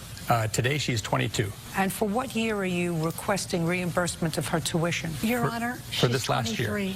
What? For this last year. What is she still doing in school at age 23? She is trying to get her master's degree in 5 years, and she just actually had been able to achieve that this last month. So she's finished, almost finished with her degree. Tell me when you made this arrangement with your former wife about paying tuition. This arrangement was made over a period of time. No. Listen, Mr. Awad, when did you make this arrangement with your wife, this contract, not arrangement, contract with your wife to pay for your half of your children's tuition? It was made when she started to go to school, which would have been, I guess, probably 2006. But we continued at each time. We would have to renew the tuition. We would have to go ahead and get sometimes loans to be able to provide for her schooling. That's a voluntary payment, sir. Let me read to you what your decree says. This judgment is intended to be final, complete, and exclusive of the intent of the parties over the matter it covers. It supersedes any previous, contemporaneous, oral or written judgment between the parties with respect to these matters. So anything that happened prior to the date that this was filed, which is July 26, 2007, is superseded by this. Now, this could have contemplated what you say, that the parties agree, despite the fact that you may have a child who's 35 years old and still wants to go to school. You think if your daughter was 35 and still wanted to go to school to get a PhD, that your former wife would be responsible for half? Not necessarily, but in this circumstance, Your Honor, she did agree after the divorce to continue to pay for half of the expenses of her child. Tell me when, sir. Judge Judy continues in a moment.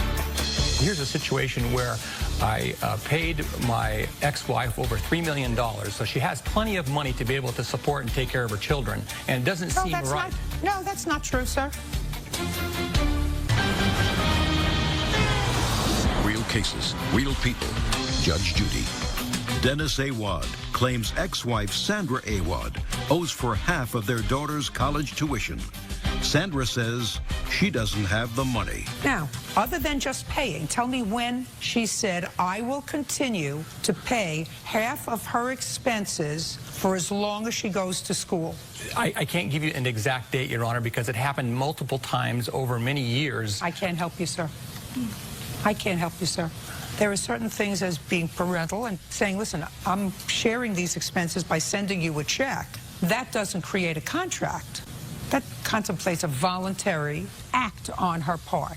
Just as if you say, I'm not paying for this tuition anymore, she can't take you to court and say, listen, he paid for it up until 2008, and then he just stopped. And now she's 23 years old, and she has a year left to go to school. And I shouldn't be responsible for paying all of that. Well, actually, nobody's responsible for paying for all of that. Well, Your Honor, when we started out, at the time our children were in school, certainly we didn't know we were going to be getting divorced.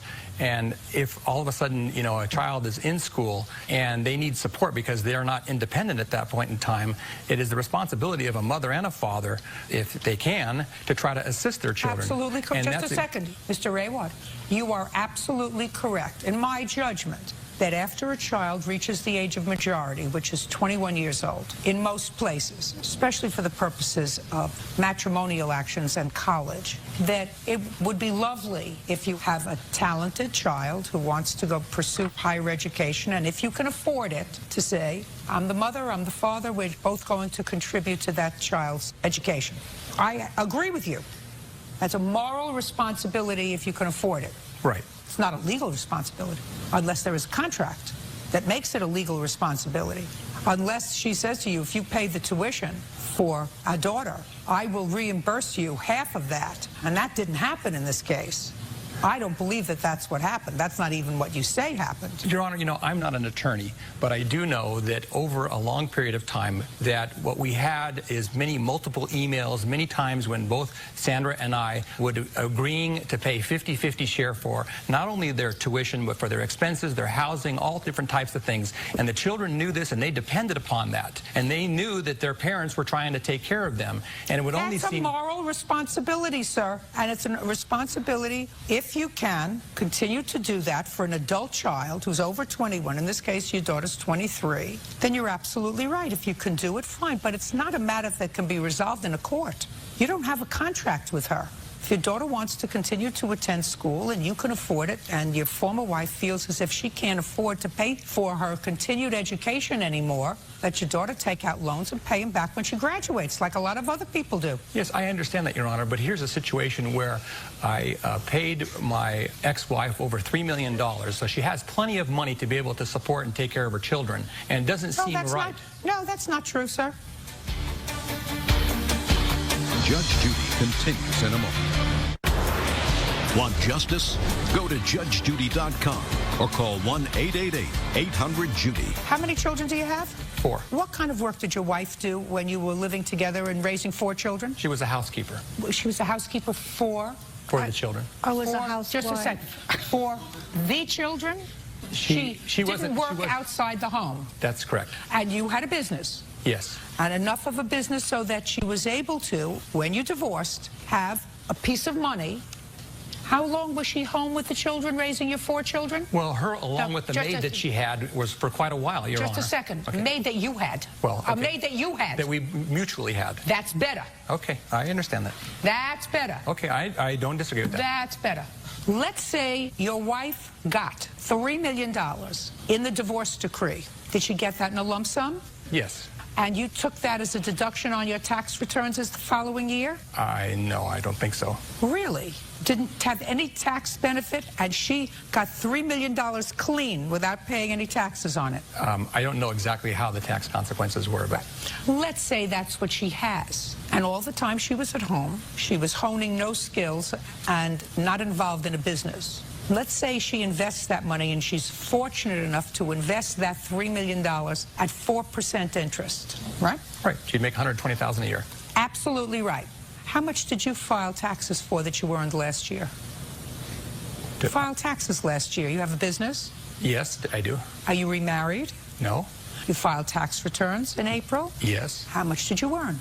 About $100,000. What does that mean, about 100? I know exactly up to the quarter. Ask CBS how much I earn. To the quarter, I know. What do you mean you earn about $100,000? Your Honor, I don't know exactly how much it is. You don't have the case, Mr. Rayward. You want to continue to pay for your 23-year-old daughter's education? She wants to go for a master's. She wants to go for a doctorate. And if you can afford to pay it, fine. And if you can't, tell her, sweetheart, you have to take out loans. You're a big girl now. You're over 21. I can't do it myself. And your mother, at her stage and age in life, cannot afford to dip into her principal that she's going to have to live off for the rest of her life. How old are you? 56. hard to retrain, especially in today's economy. Do we understand each other, sir? I understand. Perfect. Goodbye. Excuse me, step out. Judge Judy continues in a moment. And on the next Judge Judy. Yeah, it's case number 145 on the calendar in the matter of Birchler versus Baker. Thank you. You're welcome, Judge. Parties have been sworn in. You may be seated. Ms. Birchler, it is your claim that the defendant who used to be your boyfriend owes you money for a loan for bail and then a loan for some car repairs. Mr. Baker says there was never any agreement to pay you back, so there was no contract. Is that right, sir? Yes, it is. When were you arrested? February 12th, 2009. And what were you arrested for? Driving on suspended. And I got picked up because she was on her way to work. And just a second. You were arrested for driving with a suspended... But I had a warrant. You had a warrant? Yeah. For what? For driving on suspended. And we were on our way to... We're going to do this my way, sir. I know that it might confuse you, but I like to do things in a linear fashion. You were arrested on February 12th, 2009. 9 or 2010? Probably 10. 10. And the warrant that you were arrested on was because you had been driving without a license. That's correct. And you were supposed to appear in court? Yeah, and I missed my date. Why did you miss your date? I didn't know which day it was, and I didn't make it to it. You don't know what year it is? Yeah. So it's not surprising to me you didn't know what day it was. How long were you in jail when they arrested you on February 12th? 4.5 days. For not having a driver's license? Well, I had other warrants, too. Right. Mr. Baker, we got enough aggravation in this country. We don't feed people 3 squares a day because they were driving on a suspended license. What were your other warrants for, sir? I had 2 driving on suspended, no insurance, and seatbelt, and then tail light, and that's it. From how many different traffic stops? 3. And you forgot all 3 dates, Mr. Baker, that you were supposed to be in court? Yeah. You must be a very, very busy man, running a very busy company. Work a lot. Doing what? Well, now I'm going to do construction, but back then I was standing on the side of the road waving to people, Liberty Tax, and dancing. You were standing on the side of the road waving at people for what? For Liberty Tax. It's an income tax place. You get your taxes done there. That was just a part-time job. And what were you doing with the rest of your time? I was doing construction now, but back then, that's all I was doing. Who were you living with? My parents. So you weren't doing much of anything. So there was no reason why you didn't go to court for these tickets. I just missed my dates. Stupid mistake. And Miss Birch put up $500 towards your bail, right? She felt sorry for me. Well... Because it was her fault I went to jail. It was. Why don't you try to explain to me the best way you can why it's her fault that you went to jail? I would have never went to jail if we would have never gotten that little argument, and she smacked me in my face. And then when she smacked me, I threw my hands up, and Mountain Dew went all over, and we were yelling at each other, and then I got out the car and tried to calm the situation down. And tried to what? Calm the situation down, make it better. So you got out of the car after this argument. Yeah. And? I started jogging to work because we were like a mile away from my work. She was supposed to drop me off. So you were running away from the car? Yeah, well, I was going to my job. So you were running away from the car, and what happened? Security guard saw the whole scene and picked me up. Police picked you up? Yeah. So that's why it was her fault you got arrested and the warrants dropped on you? I would never got arrested. We would never got in that fight. She would just drop me off my work. The whole situation would be prevented. So it's her fault? Pretty much, yeah. Whose fault is it that you skipped your court dates? That's my fault, but... Whose fault is it that you got the tickets? My fault, but... Whose fault is it that you didn't have a seatbelt on? Mine. Whose fault is it that you were driving twice with a suspended license? That'd be mine, too. Well, why does somebody else have to pay for what you did wrong? Because I wouldn't have got picked up. Where do you live? Independence. Independence, Missouri. Missouri? You think that the police in Independence are that stupid that they'd never pick you up on a warrant? They'd have to find me first. What's the motto of Missouri? Live free or die? Show me. Show me. Show me state. Show me state. The show me state. I knew it was something that I would like. Okay, she put up the bail for you? Yeah. And how did she know where you were? When I was in jail, I called my dad, and she was over at my house. He texted her to tell her that I wanted to talk to her, and she came over to my house. She came over to your house, and when you called, what did you say to her? I said hi, and she said hello, And then I asked her. Then I asked her if she would help me out, and she was like, Would help blah, you blah. out how? Well, I was stuck in jail and I needed $1,400, and she just got her income tax. So she was like, well, we got talking. She said she was sorry for smacking me, which that's how I figured I got in there. That's the whole time I was thinking that. Mr. Baker, you got put in jail because you were irresponsible and you had been breaking the law and you had been thumbing your nose at the court system by not showing up for your court dates. That's why you were in jail. That's not true. Oh, Mr. Baker, there's one thing to be stupid and there's another thing to appear to be stupid. Don't combine the two. You were in jail because you broke the law, and then you thumbed your nose at the court system by saying, I'm not going to court. And you didn't do that once, you did that 3 times. That's why you were in jail. You weren't in jail because she slapped you. You were in jail because you broke the law. Now do you understand? No. There's your combination. Look, that's a pretty powerful combo. Judge Judy continues in a moment. Do I look like a smart lady to you? Yes, ma'am. Right? I look like a smart lady from you? Do you trust me? Yes. And later today, If you're trying to be charming with me, trust me, it's not going to work. Better looking and richer people than you have tried to charm me without success. real cases, real people. Judge Judy. Catherine Birchler says ex-boyfriend Ryan Baker owes for bail money and attorney fees after he was arrested on an outstanding warrant. Okay. What do you do, Miss Birchler? I work at a call center. You work full-time? Yes, ma'am. For how long have you been working full-time? Since February 15th. And how old are you? 20. Did you work prior to that? Yes, I worked at Macy's. Worked there for a while? A couple months. It was a part-time contingent job. You live at home? I have my own house. Well, complex. It's a duplex, I do. but... Yes, it's a duplex. I'm sorry. You pay rent? Yes. You drive a car? Yes. You pay insurance? It's already paid. Yes, ma'am. You buy your own clothes? Yes, ma'am. You don't need him. I understand that. Do you understand? Yes, ma'am. You're too young to be desperate. Do you know what I mean?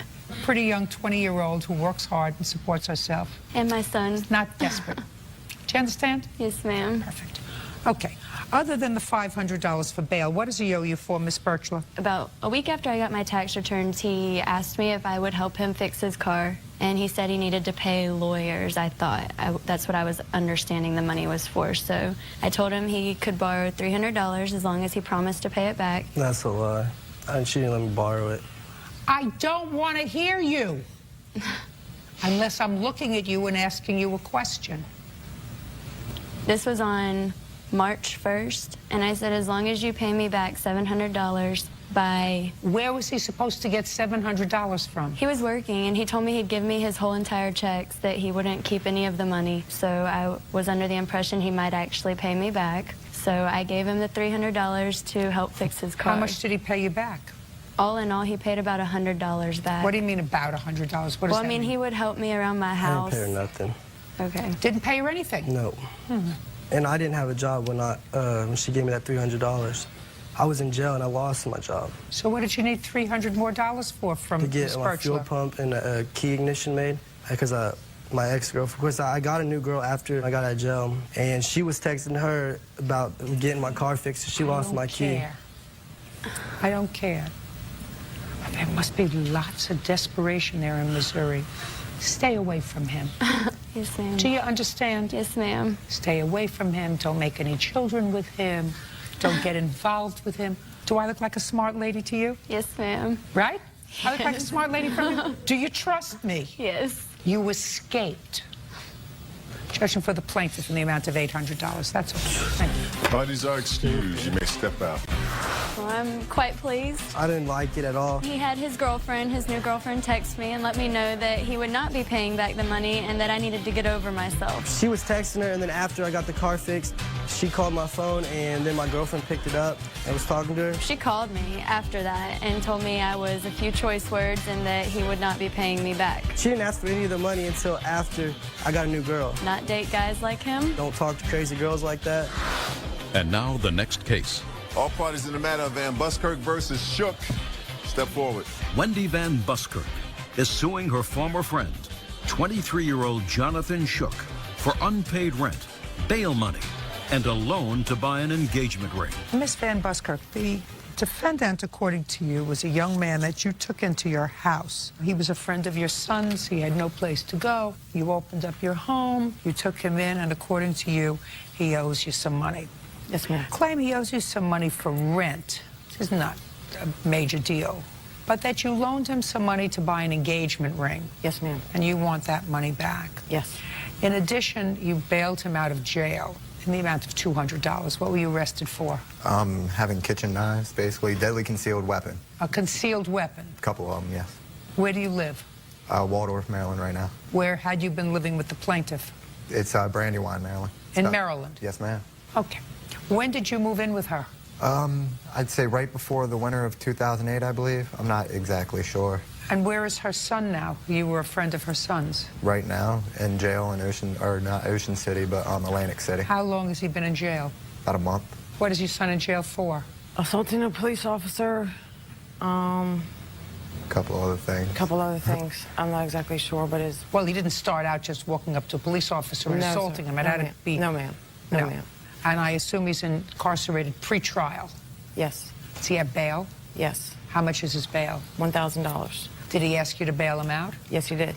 And why didn't you? Well, it started off at $7,800. It's been reduced to $1,000, and unfortunately, I didn't have the money at first, and I plan on getting him out this Friday.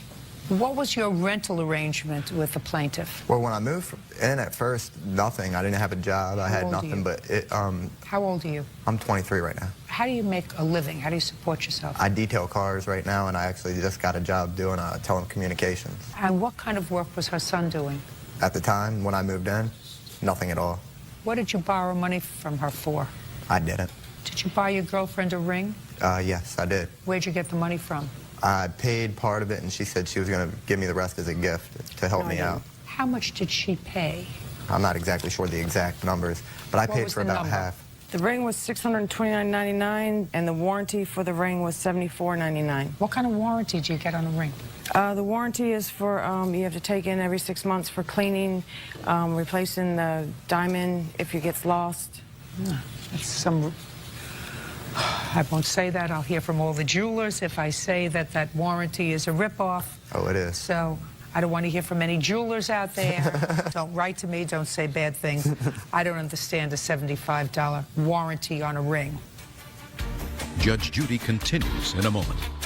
What were you doing obstructing traffic? Trying to get my dog out the road at first, and then I dropped knives in the road, so I was going back to pick up knives, and then when the cops pulled up, I threw them on the road, and they still arrested me for them. I'm staying in Greenwich.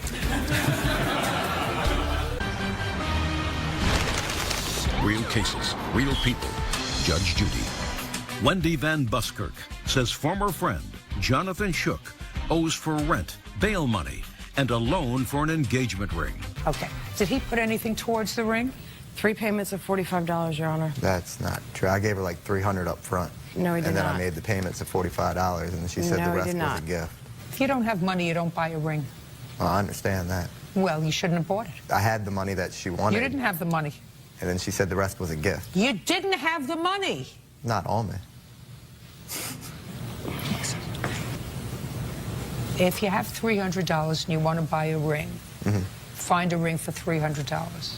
That's why If you had $400... Find a ring for $400. I don't think you're cute, as a matter of fact. I understand. Just want you to understand that. If you're trying to be charming with me, but trust me, it's not going to work. No. Better looking and richer people than you have tried to charm me. I believe it. I believe it. Without success. Oh, I believe it. That didn't require a response. Okay. Try taking the hair out of your eyes. You'll see the world better. All right. Ma'am. Don't speak. Sorry. Now, when you were arrested, you had a phone call to make. Yeah. Who'd you call? Called a couple people just to let them know I was locked up, and then next thing I know, I was out of jail. You never called the plaintiff? Never talked to her. How did you find out he was in jail? Through my daughter-in-law, Nicole. Through your daughter-in-law? Yes. This child is married to your son who's incarcerated? No. No. To another son? Yes. Okay.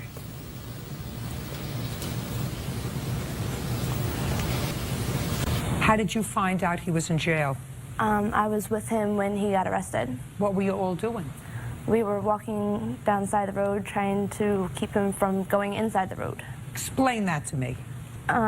Look at me when you explain it to me. He was just upset, and... He was upset about what? I don't exactly remember about what. Something that was stressing him out, and he was just walking in and out of one of the main roads, so we were just walking next to him, making sure he didn't get hurt. Me, Johnny, and a friend of his that was with us. So he was trying to walk in traffic? He was just walking in the road. We were walking on the side of the road. He just happened to walk in the road. We were just walking with him down the side of the road. And the cops ended up coming up saying that he was impeding traffic and he had a whole bunch of knives on him. Was he high on drugs? Not that I'm aware of, no. Well, probably was high on drugs or something if he was impeding traffic. And then they searched him and found these concealed weapons? Yes, ma'am. Yeah, terrific. Now, what did he say when he called you? I assume he called you from jail? Well, he called Wendy from jail. Called her? Yes. Good. Sit down. She says he called you from jail. He begged me to get him out of jail. I have a receipt for bail and the bail. How long were you in jail, Mr. Shoup? Like 8, 9 hours. Not even that long. They, when I'm PG County out in Maryland, they let you out the next morning, or I'd have been let out that night when they paid my bail, but I never... You used drugs, Mr. Shoup? Used to. What was your drug of choice, sir? Marijuana. What else? That's it. Were you high on the day you were arrested? Nah, I've been clean for like 3 years, 4 years now, actually. Then what were you doing obstructing traffic? Trying to get my dog out the road at first, and then I dropped knives in the road. They were in a box, and I dropped the box to go chase after the dog in the road. There you go. Once I got the dog back, I went to go get the knives out the road, and that's when the state trooper pulled up. And I was walking down the road, and he didn't lock me up that day, he locked me up the next day. It was a confusing situation, and then they dropped the charges after it all was done and over with, so it just didn't make no sense. I'm staying in Greenwich. Judge Judy continues in a moment. Have you been cheated? Go to judgejudy.com or call 1-888-800-JUDY. Okay. Did you call her and ask her to bail you out of jail? No, ma'am. I don't even know the house number to call her. You used to live there. How long did you live there? About 1.5 years, but I never used the house phone. I have a cell phone. You have 10 seconds to tell me about rent, because I'm not actually interested. Go! He paid $100 a month prior to moving out. He didn't pay for 3 months. When did you move out of the house? I'd say around October of last year. I just couldn't stay there no more. And she had said something about, you know, getting the couches and everything out of there, which I didn't understand. It was not my problem. You know, it's her son's bedroom, and we both brought the couches in, and why do I have to take the couches out of the room? If they were his couches, he's the one that got bought. Just give her the money for the ring and your bail. $495 for the ring and $200 for your bail. Perfect. Take your hair away from your eyes. Go to the barber. That's all. Thank you. Parties are excused. You may step out. Judge Judy continues in a moment. And on the next Judge Judy. Yes, case number 94 on the calendar in the matter of Martella versus Tafoya. Thank you. You're welcome, Judge. Parties have been sworn in. You may be seated. Sir, have a seat. Miss Martella, who is this young man? This is my son, Vance. How old is he? 18. Was he present during any of these incidents? Yes, he was. How many children do you have? 3. How old are they? My daughter, Sarah, is 20. He's 18, and my youngest is 10 months. 10 months? Yes. And how many children do you have? Ma'am, only one. The child that you have with the plaintiff? Yes, ma'am. How long did you and the plaintiff have a relationship, sir? Ma'am, about 2 months. Is that right, Miss Martella? No. How long was your relationship? About 2 years. Was it an exclusive relationship for you? Yes. And what about for you? No. How old are you? 31. And how old are you, Miss Martella? 43. This is your claim. You have a 10-month-old child who I understand that you participate with and see. You claim that during a period where he was watching the child, you came home, you smelled marijuana in the house, you had an argument with him, and he assaulted you. Subsequently, when your child was hospitalized briefly because she has certain physical disabilities, there was another confrontation at the parking lot of the hospital, and the defendant says that you actually were the violent one, that you damaged his property. So let me understand something, Miss Martella. Why would you have another child with a young man who is 12, 13 years your junior? It just happened. I never did a younger man before.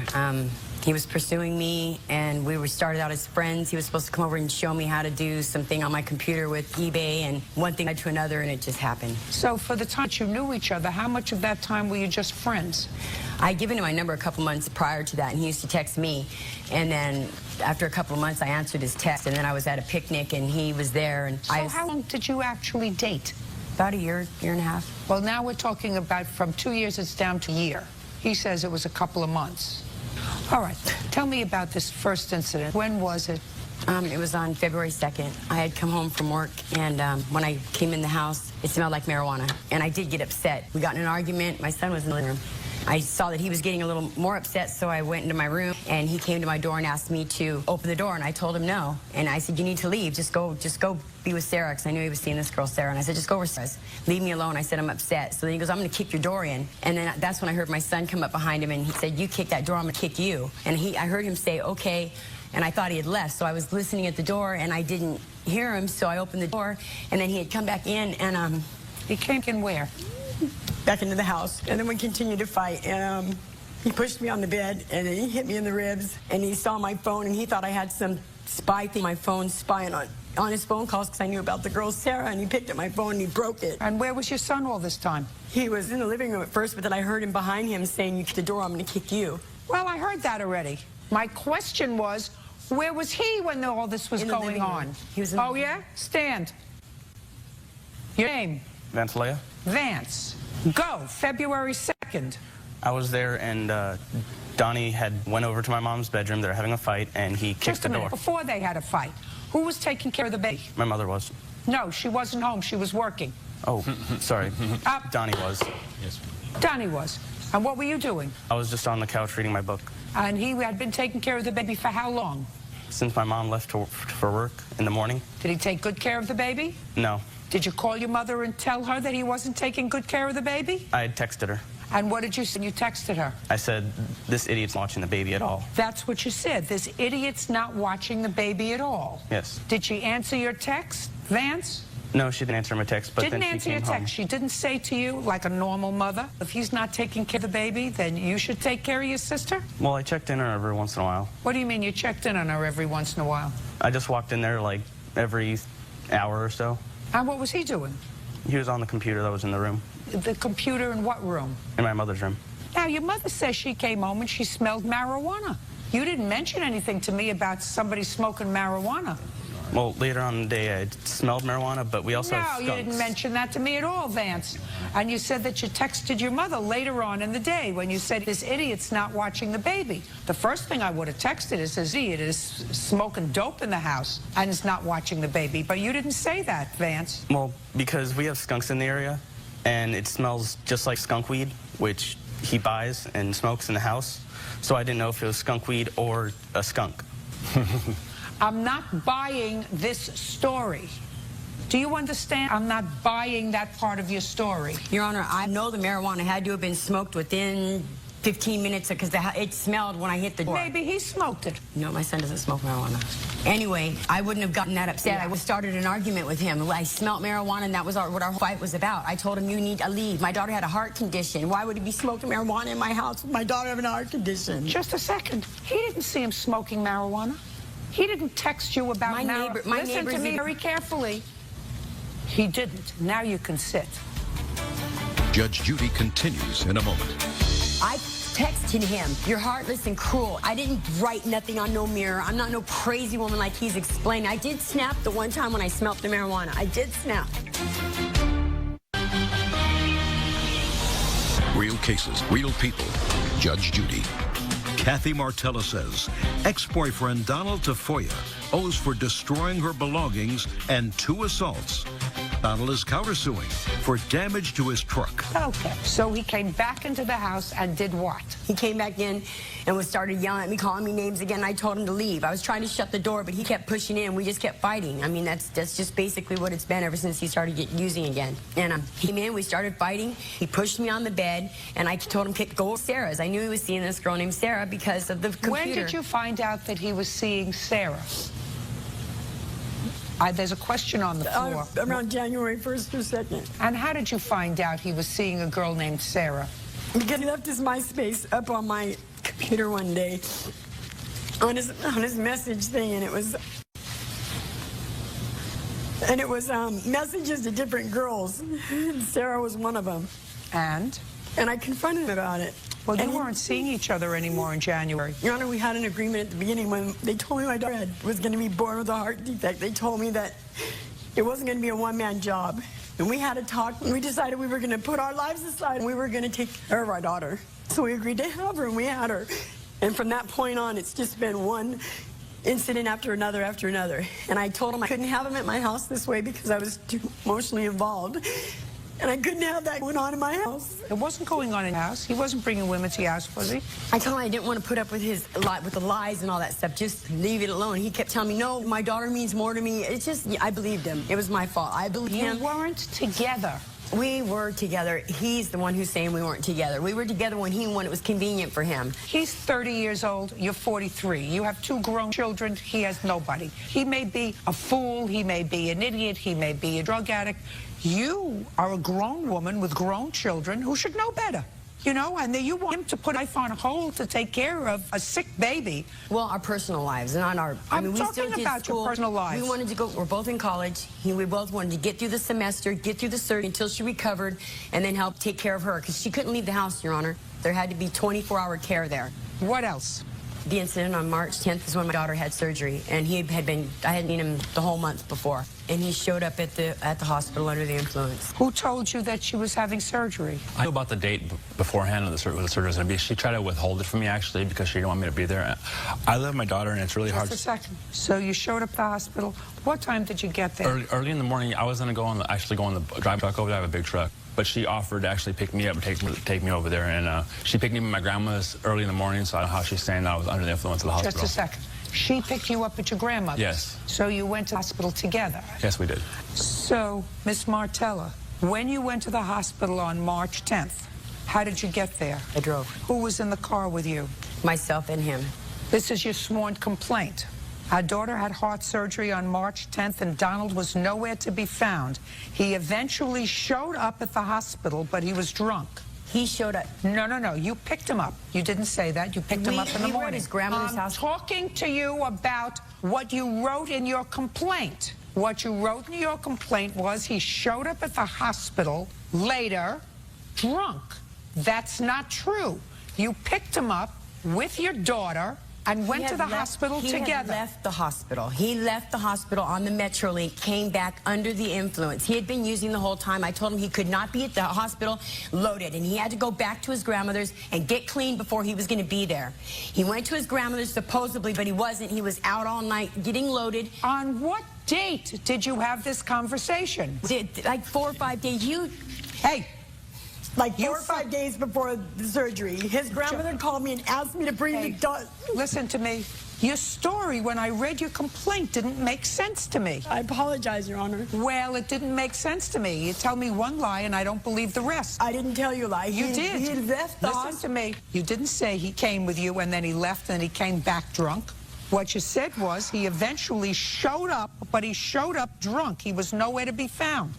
Finish your story. Okay, so we went to the hospital, and it was time for her to get released. It was March 17th, actually, because she was in there for a week. They told me what I needed to do, that she was ready to be discharged. I had to go get her prescriptions, and I had to go get the stroller. I asked him to go get the prescription while I went to get the stroller, and he said, don't do it yourself. So I was walking down to my car to get the stroller. He's walking down behind me, calling me names. We're arguing like his MO because he wants to go take off. He didn't want to go back and take care of her. So I said, just please leave me alone. Let me just get her stuff. So I started getting her stuff. He starts pulling stuff out of the back seat, acting crazy because he was loaded. And then he started throwing my stuff across the parking lot. He kicked my purse. I went to go get my purse. He grabbed me by my ponytail and pulled me down to the ground. And that's when I started calling for security. That's not what you say in your complaint. What you say in your complaint was this whole incident happened on March 10th, not March 17th. You say that this happened when he came to the hospital on the date of your daughter's surgery and he was drunk. Now you tell me it had nothing to do with March 10th. Well, that was March 7th. No, that was March 17th, a different date. Go ahead, sir. Let me hear February 2nd. To tell you the truth, ma'am, Vance wasn't even there. And if what he's saying is true... What kind of drug problem do you have? You know, I haven't done drugs for over 2 years. What kind? That's a lie. If you open your mouth again, I'm just going to dismiss your case. Judge Judy continues in a moment. I suggest that if you are not currently under some sort of psychiatric care, you get yourself there. Ex-boyfriend Donald Tafoya purposely damaged her property and assaulted her on 2 separate occasions. What kind of drugs had you used? I had a marijuana problem, and I had a serious drinking problem, and I went to Alcoholics Anonymous, and I got help and Narcotics Anonymous, and that's where I met Kathy, because Kathy is also a recovering addict. You know, I mean, she had more time, and, you know, I really actually admired her when I met her. I thought she was a really strong woman in recovery. I didn't see her anger and jealous side. And as time went on, actually, you know, I ended up staying over there. February 2nd. Okay, February 2nd, man. I was there. I woke up with the baby in the morning. Kathy always seemed to make it as a package deal. Like, if you're going to mess with any girls at all, you can't see your daughter at all. And I would kind of, you know, I would manipulate it a little bit, I'll be honest with you, because I wanted to see better on my daughter. And it was like, if not exclusive to Kathy and I'm messing with anybody else, I can't see my daughter, and she goes into a rage. Anyways, I actually texted her because she has a cousin who's an active addict right now, and she lives at the house, right? And I actually... She lives at whose house? At the same house. It's actually her brother's house. Does she live at the house with the plaintiff? Yes. And she actually, you know, I smell marijuana. I texted her about that, and she... What did you say in the text? I said, I smell marijuana, and it kind of concerned me because my daughter was there, and I was really, really upset about the marijuana thing. Lying, Your Honor. My cousin doesn't even smoke cigarettes. She doesn't smoke marijuana. He was smoking the marijuana. My son does not smoke marijuana. Listen, you don't know any of that. You weren't home. He's the one that smelled like marijuana. My son didn't smell like marijuana. I don't believe you, Miss Martella. And he never texts me. My son texts me, Mom, you need to come home. My son did not text me. Miss Martella, I don't believe you. He was getting high the whole time. I didn't know this at the time, Your Honor. I did not know. He was the one. You want to tell me about your counterclaim? Yes, ma'am. On that same day, actually... Which day? On the 2nd. Actually, what happened was she ran outside. She's always one of those people like, get out of here, leave. And then when I'm trying to leave, she'll run out and chase the car and say, why are you leaving? You don't want to take care of your daughter. But she'll tell me to leave. This is a situation that has been going on the whole time. Just tell me what happened on the 2nd. Okay, she actually ran out. I have the evidence right here. Is that she ran out and pulled the spark plug wires from under my truck. I have a lifted truck, right? It's very high, right? And if you reach under the wheel well, you could like pull the wires out. And she didn't want me to leave, and I seen her coming from underneath the truck, and she pulled the 3 wires out on this side. You didn't see her pull the wires out? I seen her under my truck. So on the very next day, which is on there 2-3, I took this to La Puente Auto Care, and they did a diagnostic, and it says right here, customer advised spark plug wires 1, 3, and 7 were hanging off, were not attached to the spark plugs. And muffler was also damaged by vehicle backfiring, and it was $500.02. You can see this picture right here. My house where I live, it was really easy to walk inside my house. It's Glendora, California. It's a real safe community by Sierra Madre. Doors are open. That's why we do it, you know, over there. It's a pretty trustworthy area. And she went in my room, and I found this on my mirror when I was out with Sarah. She wrote, "You're cruel and heartless. I hate you." Can I see it, please? And with this girl, Sarah, told me he was with one of his hiking buddies, and he was at the hospital. He said, come to my house, and he was crying, and so I went to his house, and I'm outside. I text him, and he's, oh, I'm at the hospital, and I said, well, we're here, we're outside. I thought you said you were done. My daughter started crying. I said, you know what, your daughter's crying. I'm going to go in the house, and I'm going to change her. So I took her in the room. I changed her diaper. I texted him, you're heartless and cruel, and I left. I didn't write nothing on no mirror. I'm not no crazy woman like he's explaining. I did snap the one time when I smelled the marijuana. I did snap because my daughter was having heart surgery. I just couldn't imagine anybody doing that. He was the one that smelled like marijuana. When he was pulling me, when he punched me, I smelled marijuana on him, not on anybody else. And it's over. Listen to me. It's over. You had a child that you shouldn't have had. And it's going to be actually your responsibility and your burden if she has problems. I know from now on it will be. Have you ever had a paternity test? No.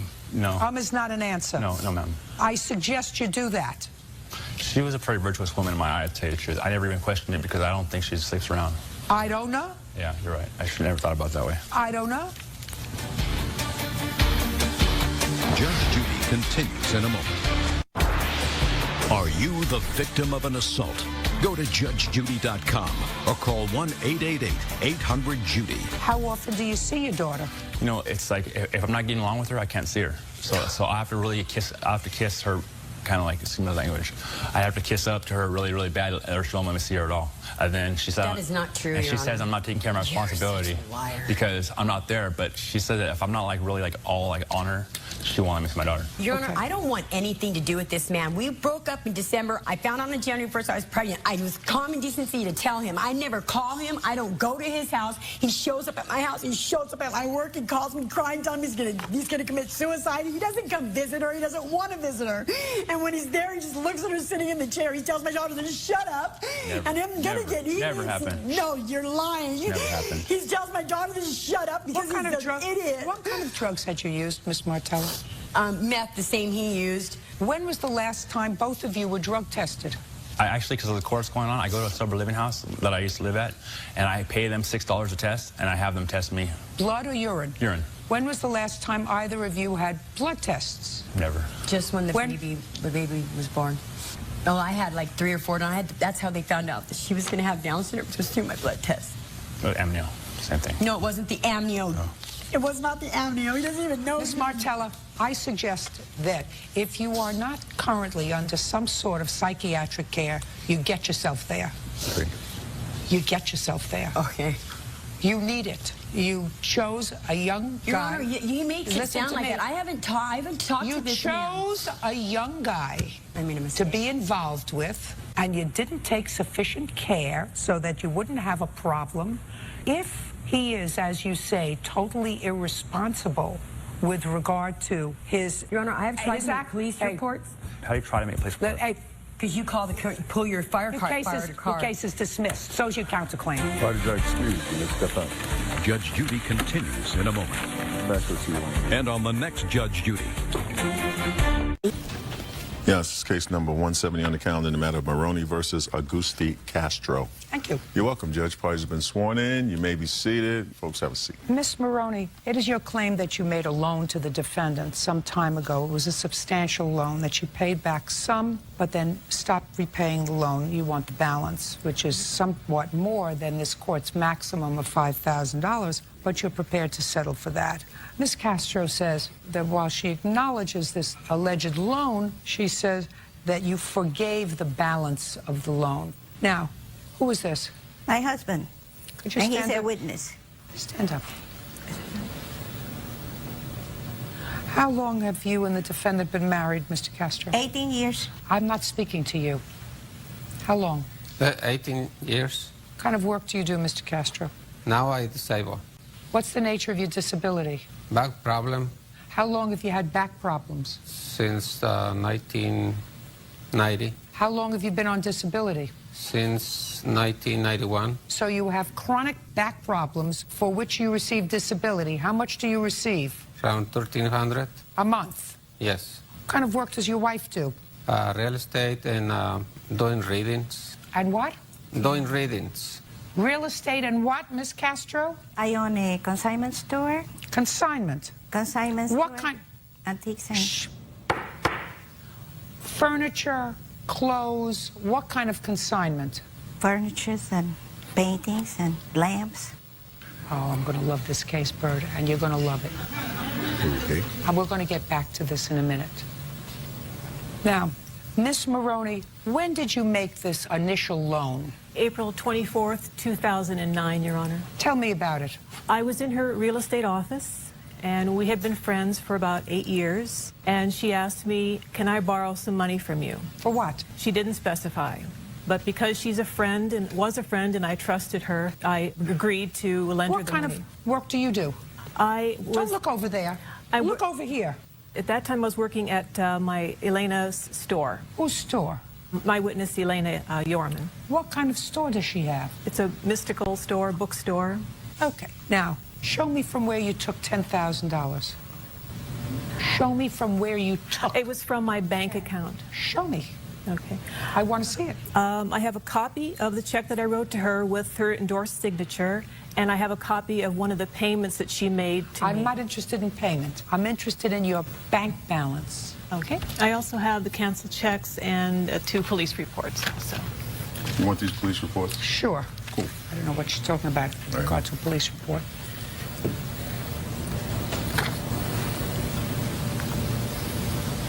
Now, According to you, you paid her back some money, right? I was making payments monthly. From where? From my money. Check or cash? I gave her checks. Do you have those checks? No, I didn't bring them. Where did you think you were coming today? To the beach? Well, I what? should have thought about it. Now, I read your answer. Really interesting. Yeah. Miss Castro Bird says that when her husband with a disability went to deliver furniture from her store to Miss Maroney, they messed around a little bit. And because of that, she stopped paying the loan.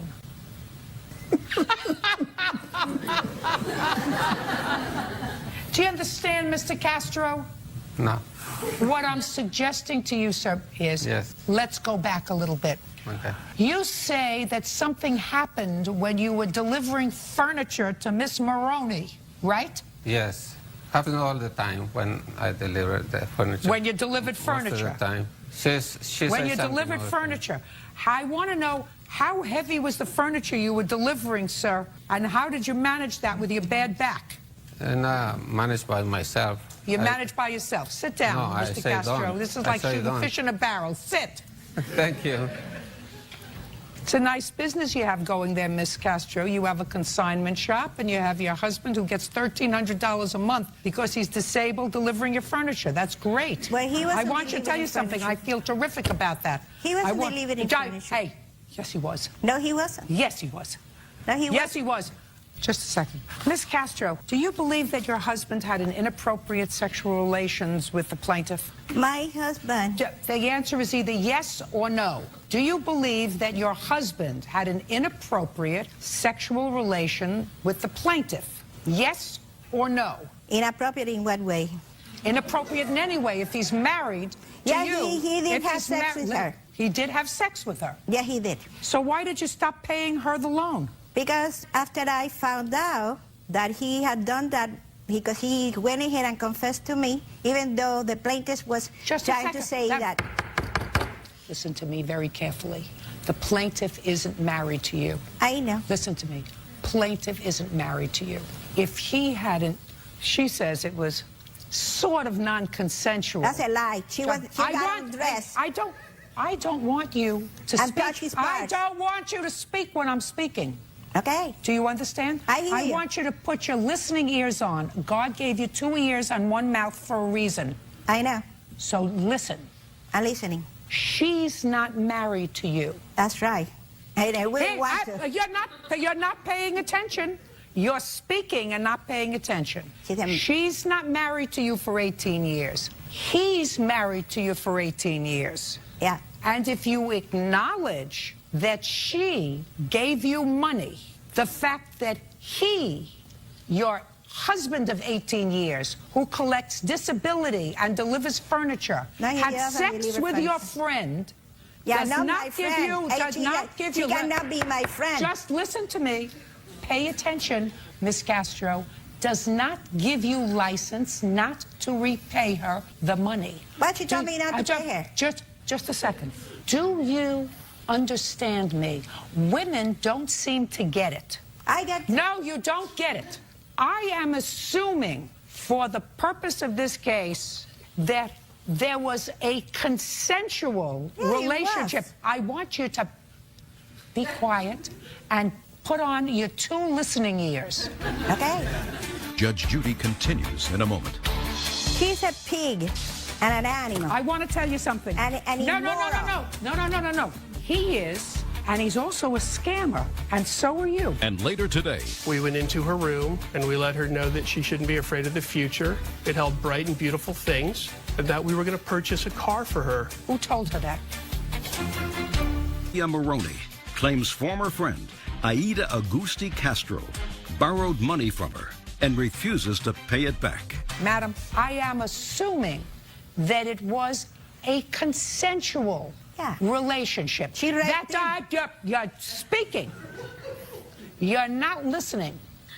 It doesn't give you license not to pay her. What you could do is you could throw him out on the street. I thought about it. No, not thought. Listen He to was me. very close. Listen to me. Not think about it, Miss Castro. He was the one who took a vow to you, not her. I know. Him.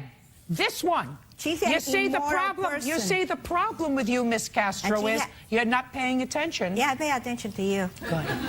When you start to lie like he did in 1990 and started to lie about his disability and who knows what else, lying becomes a habit. No, he doesn't have a Lying, do you understand, Mr. Castro? never lied. Becomes a habit. You were delivering furniture to her house when this happened. You were- Furniture, no.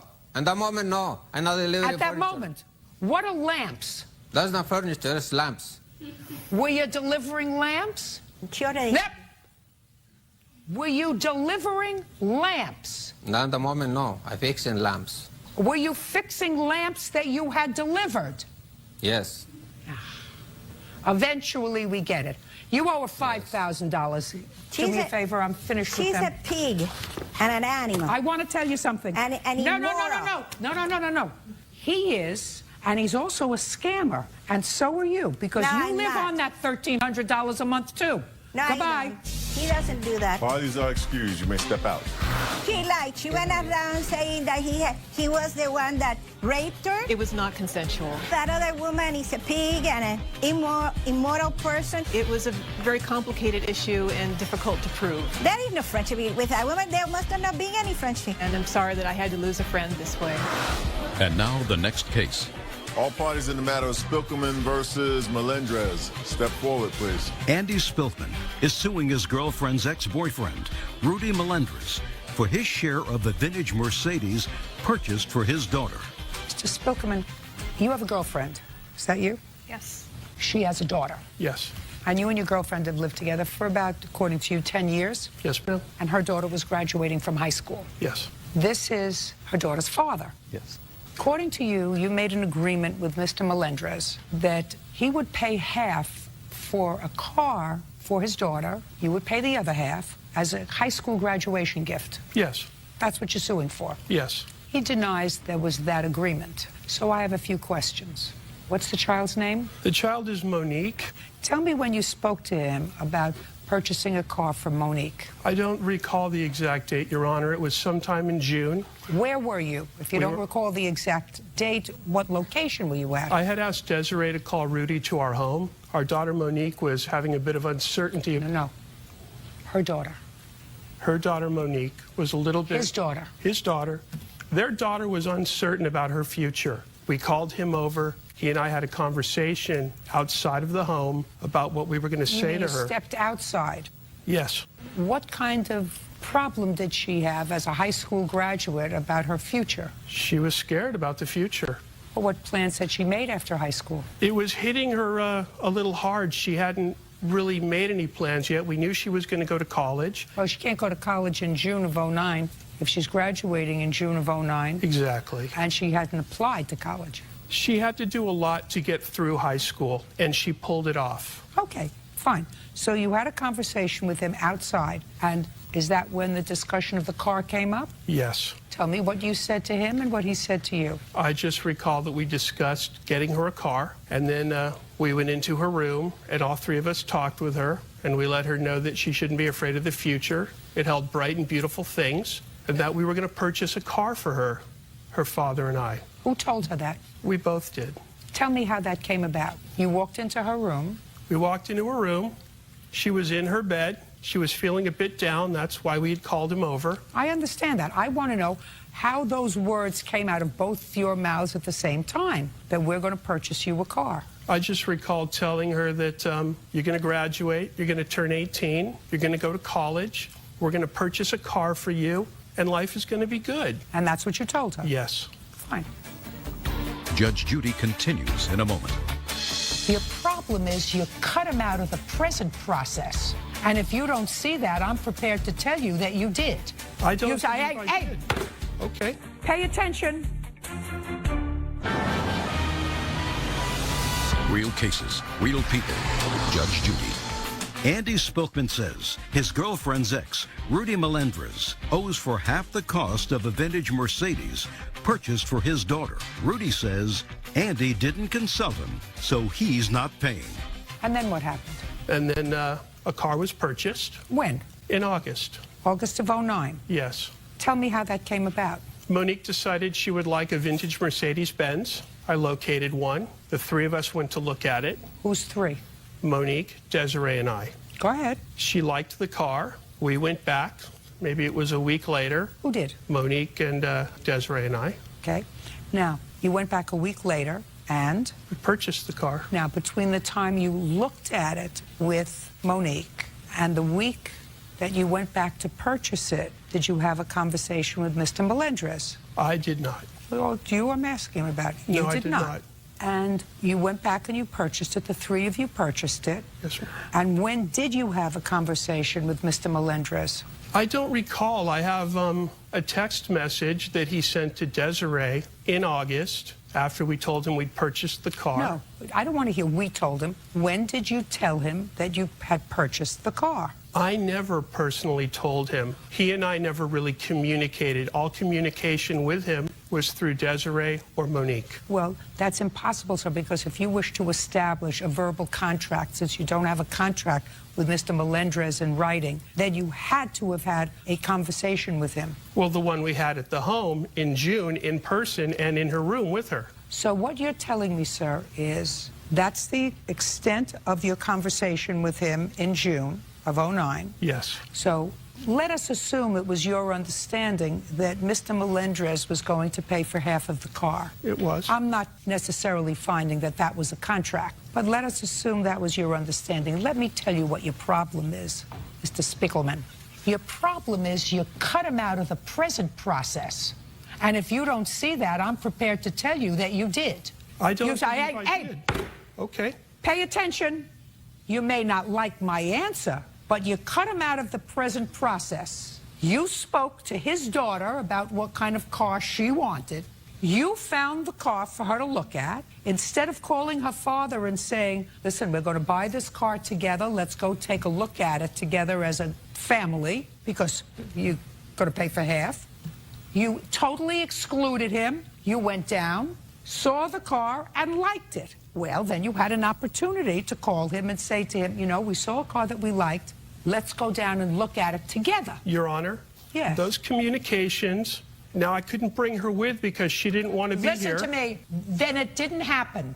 Okay. If I don't hear it, it didn't happen. You cut him out of the present process with his daughter, and you shouldn't have done that. You understand that? Or you don't? I understand what you're saying, but there are a lot of other circumstances. There may have been. I have email communication with Mr. Melendrez. Go ahead. Where when I asked him when he was going to pay me for his half of the car, not to mention the text message proof I have where he states he'll make payments for the car. Let me see. Why would he do that? Let me see. If there was never an agreed school too? Well, that's good. Yeah, so he knew a just car was coming. You took the present process away from him, Mr. I don't Spiegelman. believe I did, Your Honor. Well, I don't care what you believe. That's why you're here. Judge Judy continues in a moment. Want justice? Go to judgejudy.com or call 1-888-800-JUDY. Now, you're here for someone older and wiser who's been there, done that, and played that game to tell you that you took him out of the present process. Did I take the financial responsibility away from him for the 10 years he didn't pay child support and I supported his daughter? Listen to me. That's her problem. Yes, it is. That's not your problem. That's not your problem. All I'm listening to is the car. And I'm telling you that from the perspective of a parent, I'm telling you, it's not nice to say, give me half the money and I'm going to bring the package inside. Your Honor, he's always involved in everything. He's been to every birthday party she has. He's always invited. He chooses not to attend. I would never leave her father out of anything. Well, you did. You left him out of picking out the car. You may think so, but I didn't. Well, you did. You did. You said the three of us went to look at the car. Then we thought about it. Well, he didn't want to go. Okay, well, I don't know whether he didn't want to go or not, so you didn't invite him. Okay, here's the message.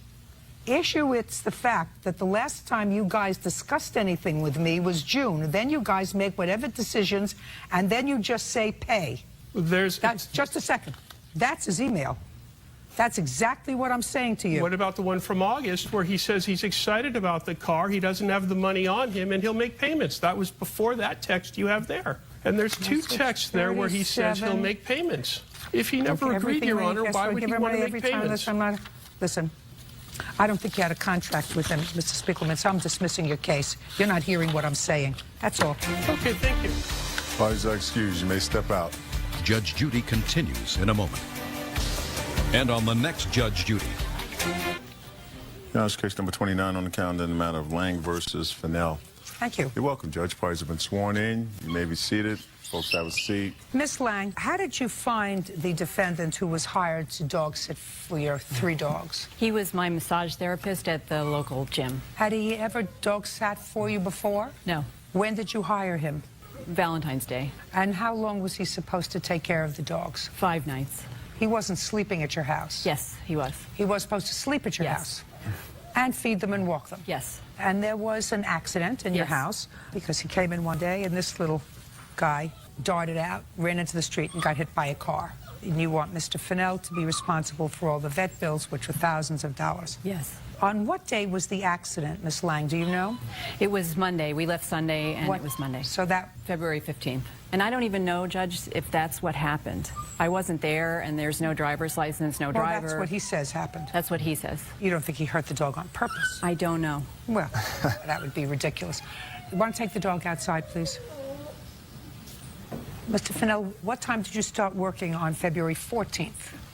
We went there, I went there in the morning, fed the dogs, and then at night refed them. I wasn't supposed to spend the night there. It was just morning and night, feed them, go in, and pet them. And that's what she said she wanted. No.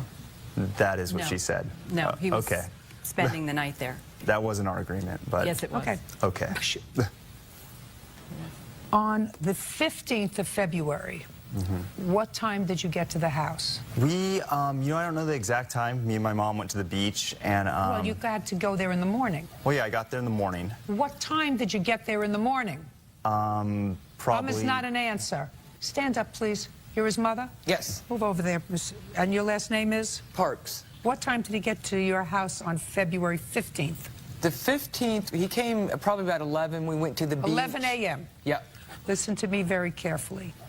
Did you have a discussion about his job dog sitting? Yes. What did you talk about on February 15th with regard to his job dog sitting? That he needed to go and feed the dogs after we returned from the beach. What time? Probably about 3, 4 o'clock, somewhere in there. And after he fed the dogs, where were you going? Back to my house, and he was going to have dinner at my house. What time had you fed the dogs, Mr. Fennell, that morning? Probably 9 or 10, somewhere in there. And according to your statement, it was your agreement with Miss Lang to feed and walk the dogs twice a day. No walking. I was supposed to go over there, feed the dogs twice a day. She said go in, pet them. That's about it. Are you a moron? No, I'm not. Who was supposed to walk the dogs? She has a dog walker that comes once a day. Are you trying to tell me that this rather intelligent lady was going to let her dogs be walked once a day for 4 days? Yeah, Is that what you're telling me? She actually lets them go to the bathroom in the house. They defecate and urinate all over the house. She told me to leave the urination and the there, and the maid comes once a week to clean it. That is exactly what happened. No. It's absolutely disgusting. I had to go by. One more no. Sorry. And I'm just going to dismiss your case without any... I may dismiss it anyway, but this way you won't get a fair shake. Right. Do you understand? I do. Your Honor, I had to go get Vicks Vapor Rub to walk into her house. It was absolutely disgusting. The smell was horrific. How much was she paying you a day? She was... I got... No, that requires just an amount, sir. Not looking up at the ceiling. How much were you being paid a day? $550 for the entire time. And how many days was that? I think it was 7 altogether, or 6 or 7. February 14th to what date? I don't remember the exact date. Well, think carefully. It's in the statement. I don't remember the exact date. You wrote it in your answer, Correct. but you don't remember as you're standing here today? Do you suffer from dementia? Not at all. Do you suffer from any other physiological disability? No, ma'am. How old are you? I am 25 years old. And this happened in 2010. Yes. Is that correct? Correct. How many other dogs have you been involved with that were hit by a car? None. Very good. Then you should remember, how many days were you supposed to take care of her dogs? February 14th until when? 6 days, I believe. The 20th, then. Well, yeah, the 20th. I don't remember the exact date. He's an idiot. Thank you.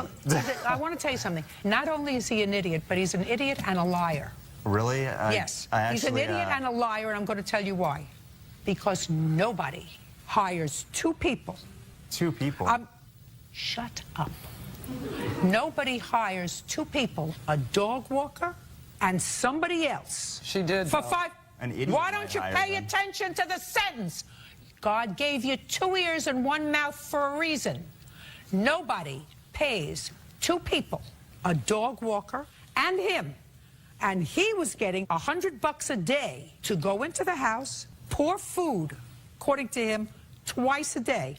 That's what he said, for $100 a day. That's and correct. in addition, pay somebody to walk them once a day. An idiot might do that. No, They actually would. an idiot would think that someone of my intellect would believe your story. I don't And think why- you went why do there. you say, why do you say that it's not? I don't think you went there in the morning, sir. Why do you say that? Why do I say that? Yes. Because I'm smart, and because I'm watching your face, and because after 35 years, I can tell when somebody is lying and when somebody's not. And I'm telling you, you didn't go there to feed the dogs. Hey, What did I do shut up and listen.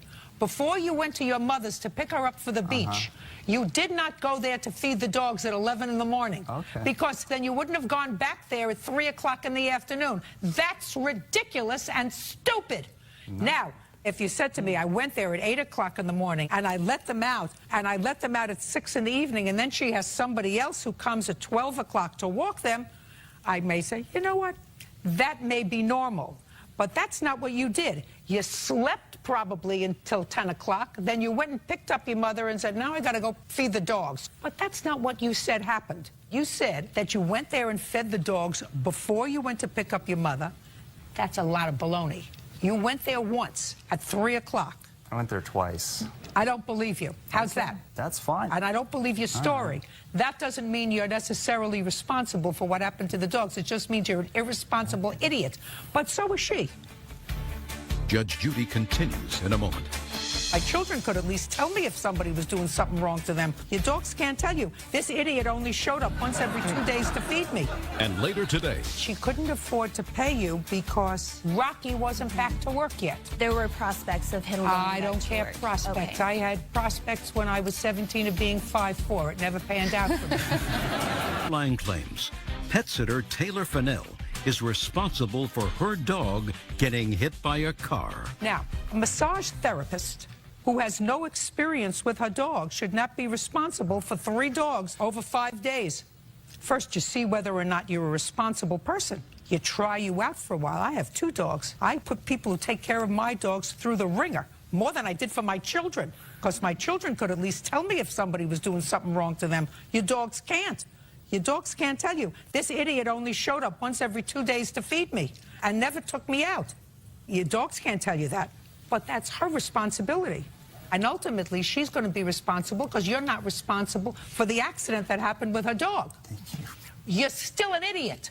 Dean's You're list. an idiot. Dean's list at LMU, I wouldn't You call myself are an idiot. an idiot. Your opinion, that's fine. That's my opinion. That's the only one that counts here. You didn't take good care of your children like a good mother. You left your children with somebody irresponsible. You didn't vet the person that you were leaving your children with. Right. You But left. we knew each other. I don't care whether you For knew over a whether you year. know each other. And he was You supposed may to know sleep Dr. there. Kevorkian, and you wouldn't leave him with your sick relative. And in all honesty, it was my first experience with house sitting, and I called on someone that I Listen to me trusted. very carefully.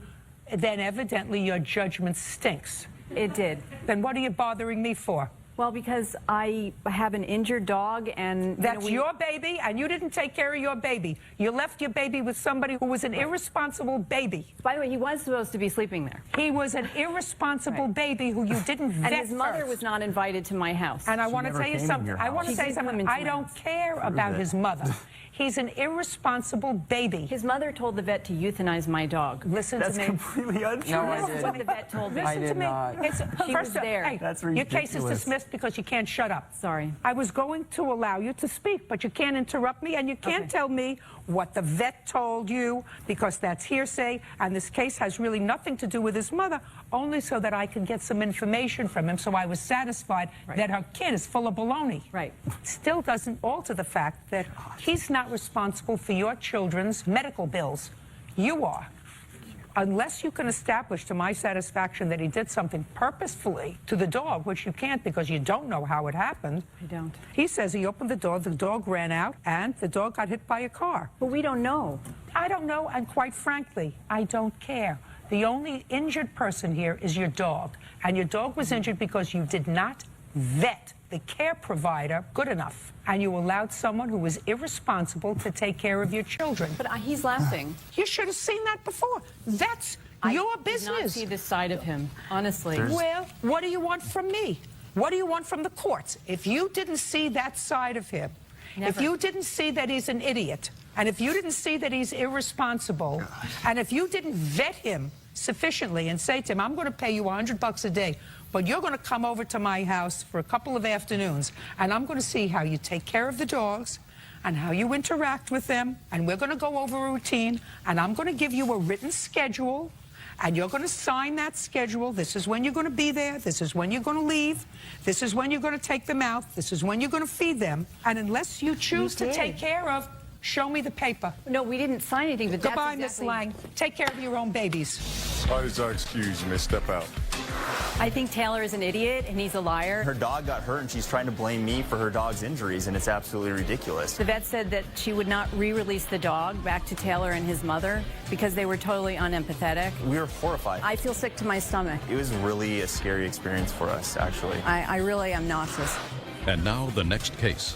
All parties in the matter of Anderson versus Manson. Step forward, please. Erin Anderson is suing her former friend, Samantha Manson, for loans to pay her bills and for a trip to Las Vegas. Miss Anderson, you and the defendant were good friends, according to what I read in the complaint and the answer. And about 2 years ago, you claim you made a loan to her. Yes. The amount of $2,000. Correct. And you claim a subsequent loan within the last year or so. Miss Manson says that you were a generous friend, both were gifts, and you had a falling out over some nonsense, but she doesn't owe you any money. Correct. So I have some questions. Perfect. Judge Judy continues in a moment. There are certain truisms that you try to teach to your own children, right. And one of them is if you lend a friend money, you lose your money and you lose your friend.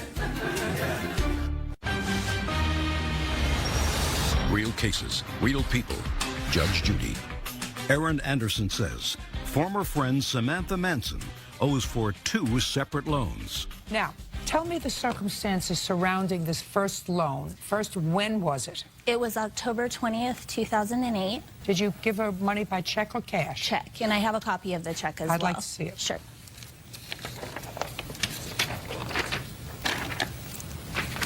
It was for unpaid bills that she was very behind on. How did you know that?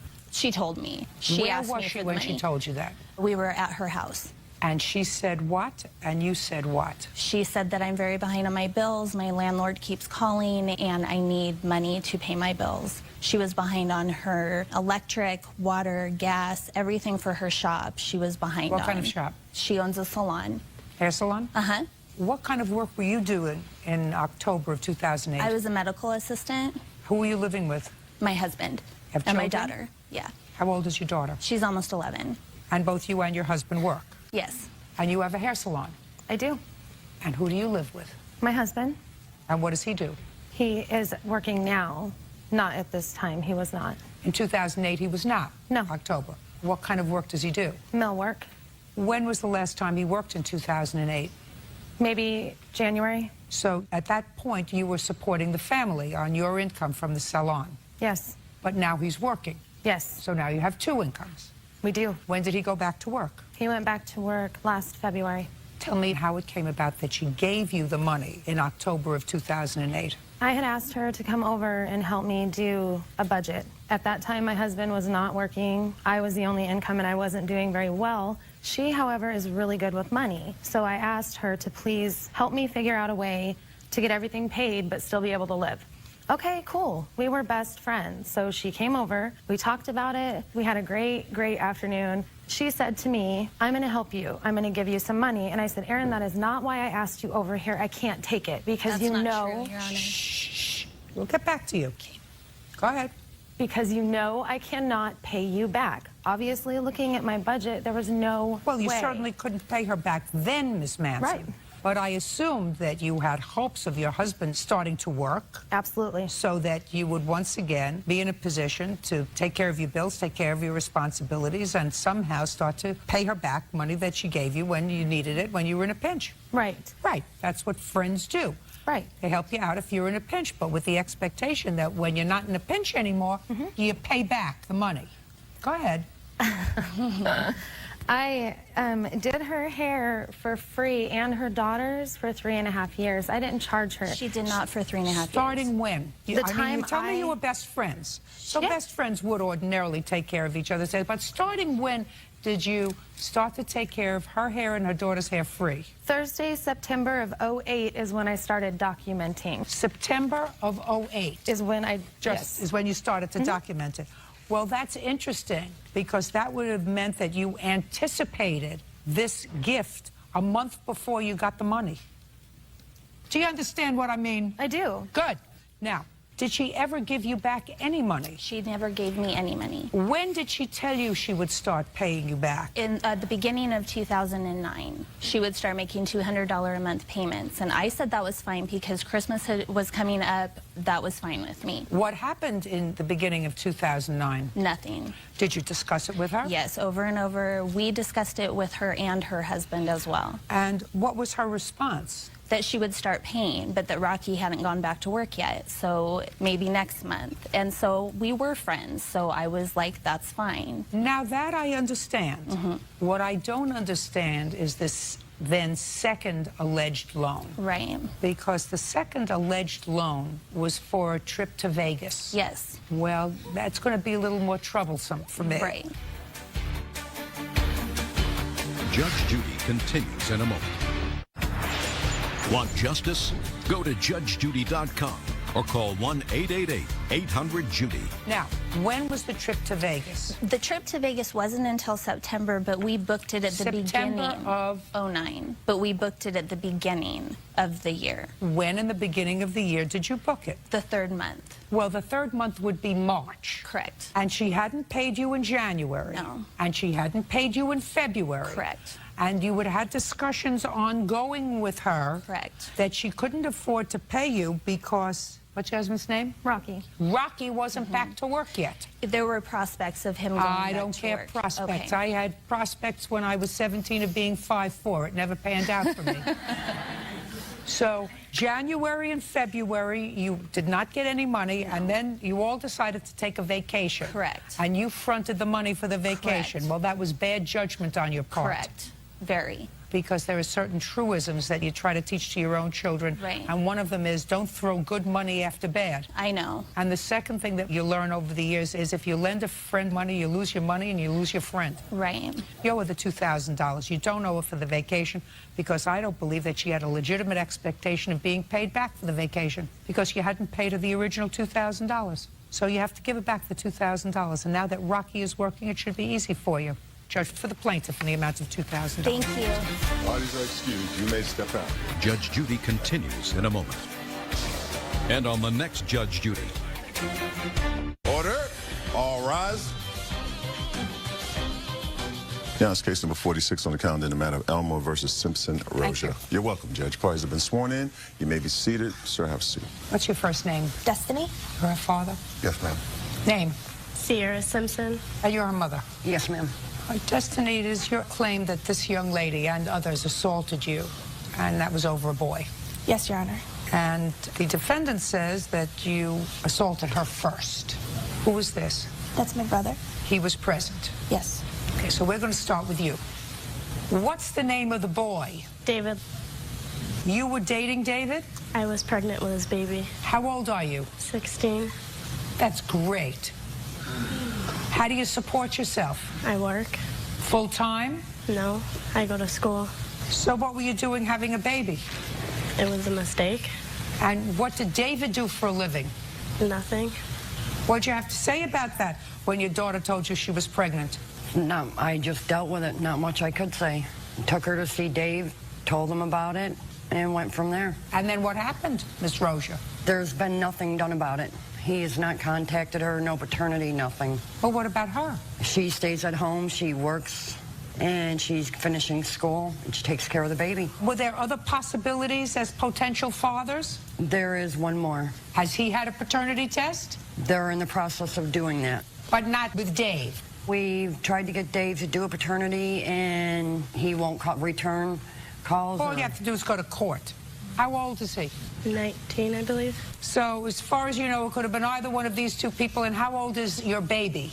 2 months. When did this incident happen, Miss Elmore? August 15th, 2009. Tell me what happened.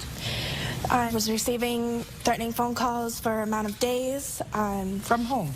Sierra and a couple of her friends. What were you calling her for? I was calling to get a hold of Dave because when I was pregnant, my sack that the baby was in had a hole in it. And I had to get a hold of him to tell him what was wrong with the baby. And she told me he wanted nothing to do with me or the baby and that she was going to kill me. Why didn't you call David his house? He didn't live at his house, and he only had a cell phone, which she had. And she told me she was going to kill me and my baby. Just a second. You called her? I called Dave's cell phone. She was answering it. Well, then evidently he was at her house. Yeah. Now, Dave isn't a physician, is he? No. So he couldn't help you with anything with regard to what was physically wrong with this baby? No, I just wanted to let him know. Great. Okay, so you were receiving phone calls from her for a while? Yes, because David got his cell phone number changed because she wouldn't stop calling him. And when he did, she didn't have it anymore, so she had my cell phone number and she started to call my cell phone. I actually have audio. You have a recording of her calling you? Yes. I'd like to hear it. I'll take it up here. It's easier for me to hear it up here. Your Honor, this is her threatening to come kill her.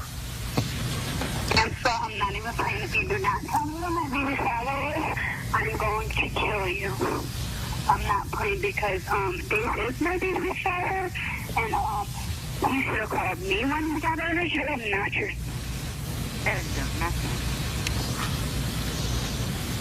What did you go over there for? To find Dave to talk to him about my baby. Who did you go with? My sister and my friend. Why didn't you go with your mother? We weren't talking at the time. Why? I was living with my sister. How old is your sister? 27. Where is she today? At home. What does she do? She's a stay-at-home mom. How many children does she have? 2. How old are they? 3 and 4. Who else lives in her house? Her fiance, but he's in the Army. Her fiance? Is he the father of these 2 children? Yes, he is. What happened when they got there, Miss Elmore? My brother went outside because Sierra was the only one that came up onto my driveway. Your complaint says that somebody called first. Who called first? His name is Kevin. Who's Kevin? My friend's boyfriend. What's your friend's name? Karina. So you weren't just there with your sister. You came with a boy. Couple boys, Your Honor. And what does this boy Kevin do? I walked up to the door. What does he do? I don't think he has a job. So he does nothing? No. How tall is he? I do not know. Well, is he as tall as this gentleman? Yes. So he's a big boy? Yes, ma'am. So you had Kevin call, and then you went over with a couple of your friends, including Kevin? I didn't know Kevin called. So you just went there? Yes. Go.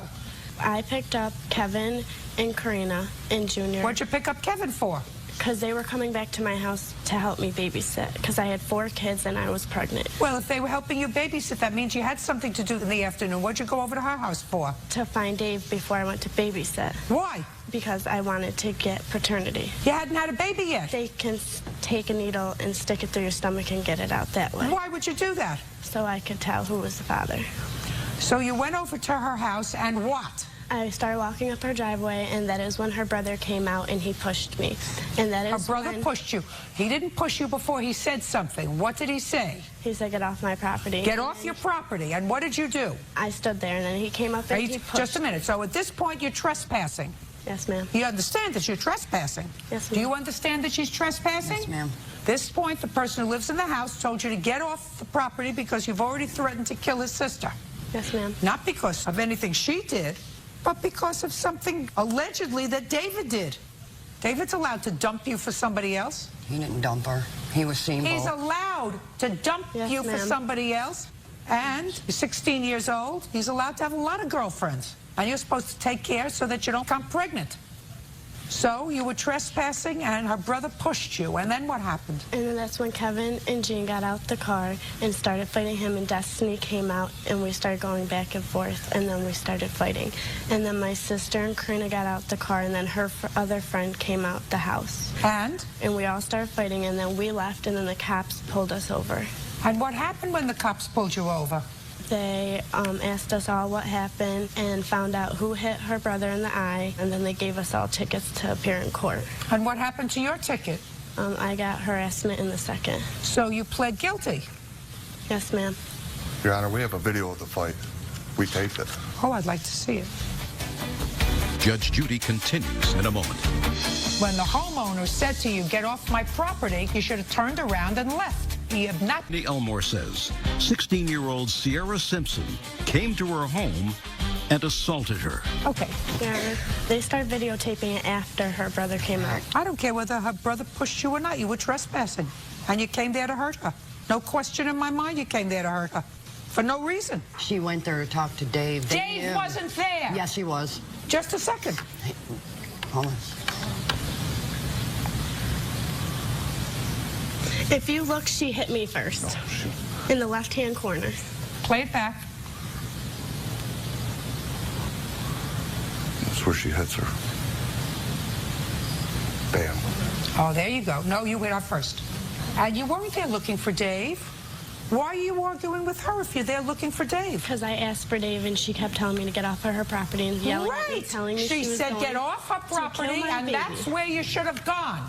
Off her property. And if you were legitimately concerned about your baby instead of the boyfriend, then you wouldn't have gone there in the first place with friends. That's why we shouldn't allow 16-year-olds to have babies. Because if you were legitimately concerned about the health and welfare of your baby, where there was a hole in the sac and you had to take a paternity test, if you were legitimately concerned, you would have stayed home in your sister's house and babysat for the 4 children and not put yourself in a position with your 2 friends to have a fight.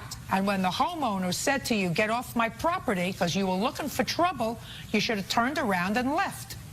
It's just because you're not playing with a full deck. Who are you living with now? My mother and father. When did you go home to their house? When I was about 8 months pregnant. Why? Because I needed the help, and right. I couldn't do it on my own. Correct. Have any medical records? Yes, ma'am. Outrageous. Would you also like the police report? I would. What do you want to show me? No, we've got the police report. In the police report, she started to write out, and she put, Sierra came to my house to talk to me. Scribbled it out and put, to fight me. You did come to the house to fight her. That's why you brought Kevin. And you weren't thinking about your child's welfare. You were annoyed that he wouldn't take your calls anymore. He didn't want to be bothered. He probably knew that there maybe was somebody else that could have been the father of this child, and he wasn't going to get snookered. Actually, he was talking to me at the same time because after he tried to get back with me. Great. Then what did you go to her house for? No, this was after the fact. I'm talking about then. What did you go to her house for? Because she had his phone and she was answering it, and I needed to talk to him. Did he change his number? No. Are you telling me that he never changed his phone number? Not when I was calling him, because I was still calling his phone. Did he change his phone number? Maybe after the fact. Do me a favor. You make sure she takes the pill in front of you every morning. They went to court on this already also, too. We have court papers. She was charged with harassment in the second, and the rest were dropped. I want to tell you something. That in and of itself is sufficient for me to find in plaintiff's favor that she pled guilty to being the aggressor. Do you understand that? That's a matter of law. Pay attention to me. As a matter of law, she pled guilty beyond a reasonable doubt to being the aggressor and the instigator on August 15th. Whether it was to assault or harassment or trespass, she pled guilty beyond a reasonable doubt. Do you get it? Yes, ma'am. That she went there for the purpose of harassing her.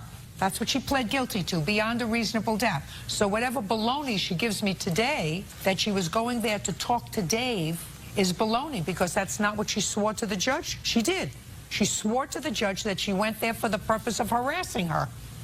Do you understand that? Yes, ma'am, I do. I don't think your daughter understands that. I believe she understands it, but that's not how it was turning out at the beginning. Destiny called her, knew she was coming over there. There's something wrong with you, too.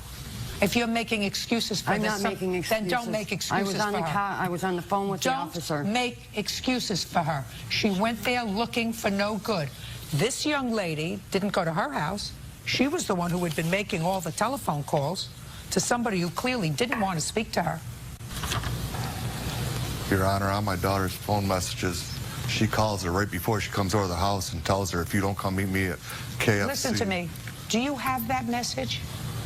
Just listen to me. The answer is either yes or no. I don't have it. Does anyone have it? Yes, Your Honor. It's from somebody else, though. It's from... Well, then I can't take it from somebody else. Judge Judy continues in a moment.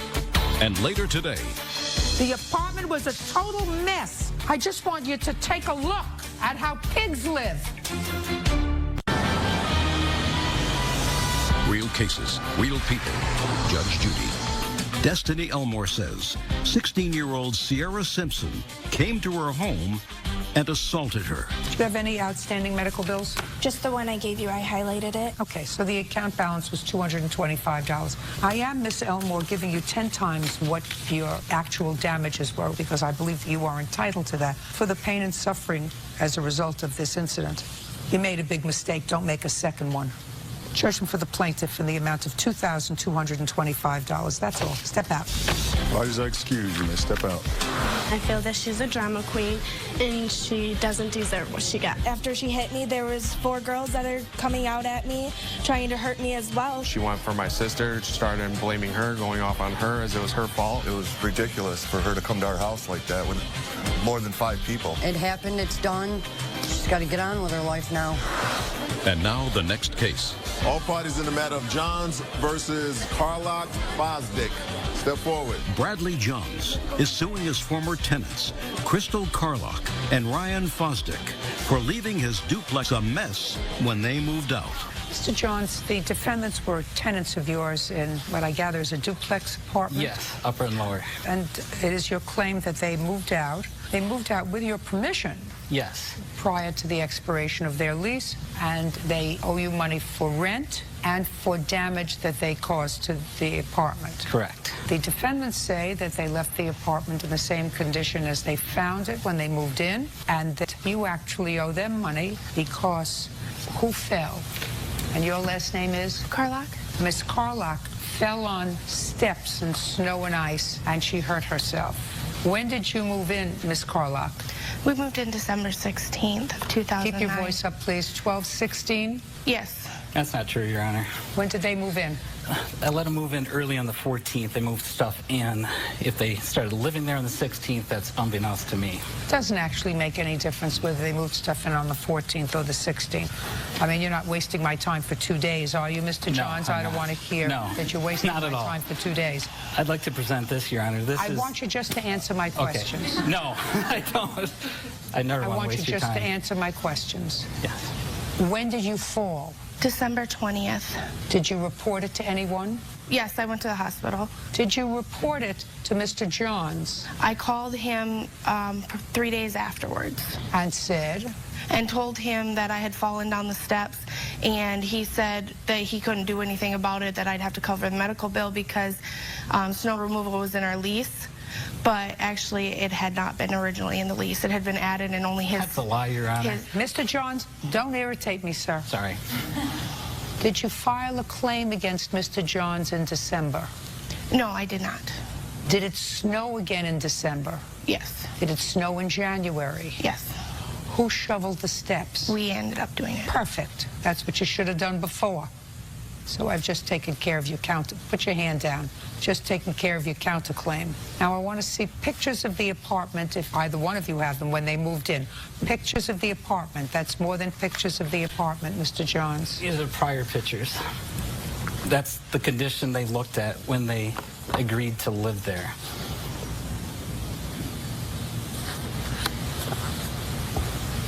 Okay. Now, what damage do you claim they did to the apartment? They trashed the place. Well, I'd like to see it, please. There's big copies and small copies, Your Honor. I'd like to see them. They left 22 bags of huge garbage scattered throughout the place. They lived there for 60 days. The downstairs tenant claims they never took the garbage out. Don't tell me what anybody claimed. When they moved out, they left. Sorry.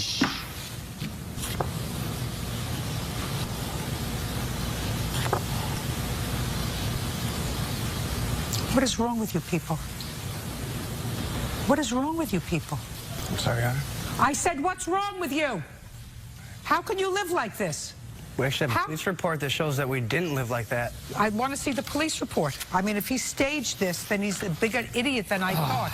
He must have, because we have a police report. Another lie, I Your want to Honor. see the police report. On what date did you move out? February 21st of 2010. Apartment was a total mess and not cleaned. That's what it says.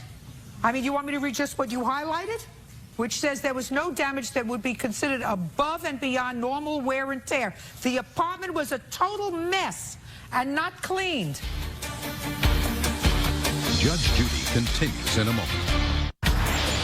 Want justice? Go to judgejudy.com or call 1-888-800-JUDY. Now, this is what the police saw. They're not talking about damage to the apartment. The walls weren't damaged. I just want you to take a look at how pigs live. Pigs. That's what the police said. Look at the pictures. Put your hand down and look at the pictures. That's what the police saw. Was full of trash and garbage. How do you live like that? How do you live like that? We didn't have trash removal. He told us it was included, but we were never... Okay. I'm going to dismiss everything about your case. Everything. How do people live like this? Your Honor. I don't care if you take the garbage and walk it to a local dump. How do you live like pigs? There were many times we did take it to somewhere to get rid of Your a lot of it. counterclaim's dismissed. Your claim is granted. You're not supposed to have to clean up after pigs. You're suing for $1,700? You deserve $1,700 for having to walk in and smell this. You want to act like a grown-up and live in an apartment and live on somebody else's property? Don't behave like pigs. Goodbye. Parties are excused when they step out. Judge Judy continues in a moment. Yes, case number 17 on the calendar in the matter of Smith versus Hall. Thank you. You're welcome, Judge. Parties have been sworn in. You may be seated. Gentlemen, have a seat. How old are you, Mr. Smith? 26, ma'am. And you're 18? Yes. She was your girlfriend? She Yes, ma'am. became your girlfriend when she was 17. You're no longer involved. You claim she owes you the balance of a loan that she made for a car. You borrowed the money from your grandmother in order to give to her. You've since paid your grandmother back. She's paid back $400 of how much was the loan? It was a total of $1,500. And you paid back? $400. So how much do you owe? $1,100. Isn't that easy? Yes. Perfect. Is there any reason why you think you do not owe that money? The reason is I spoke with his grandmother 3 weeks ago, and we still have an agreement that I'm going to pay her back. I have every intention on paying her back. So you acknowledge that this is a loan? Yes. No, because that's not what you said in your answer. What else do you think she owes you for now that you're no longer a couple? Okay, good afternoon, Your Honor. Listen, we're way past hello. Okay, I understand. We moved in together. The relationship was really good. We moved in 4/10. We're past hello. Okay. What else do you think she owes you for? $1,000 in back rent, ma'am. Now I'll ask you questions. Okay. How much is the rent on the apartment where the two of you were living? It was a house. It was $1,100 a month. And how old was she when you moved in with her? She was 17. So she can't make a contract with you to pay rent. I have her on the lease as I don't an care extra whether you source have of her income. on the lease as your mother, your grandmother, your favorite aunt, or anybody else. She cannot make a contract when she's 17. Okay, I understood. I have her name written down on here when she was 17, saying she was an occupant in the house, that she was an occupant. Extra source of income to the house, the agreement. That's all wonderful. Okay. She can't make a contract when she's 17. She cannot enter into a binding contract when she's 17 years old. I have her signature on here and everything stating. As an occupant. As an occupant, yes. Got it?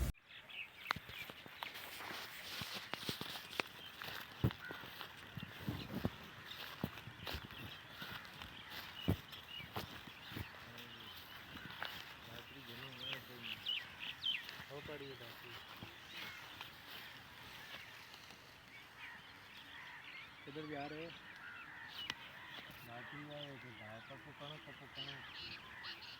और ऊपर खाना पीछे Stoker ले रखा है या रात बताना जितनी है मैं कर रही के लपा तो बता देते रहो तो खपता है तो क्या लाल तो पता है ना तो क्या लाल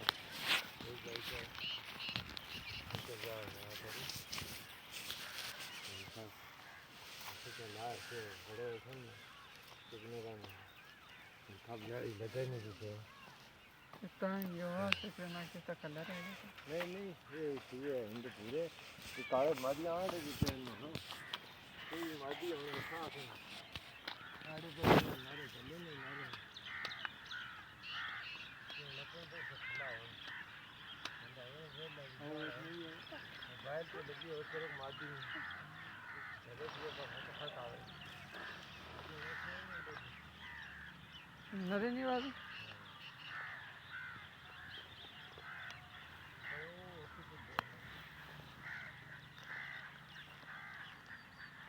मतलब कल भी थे आना सी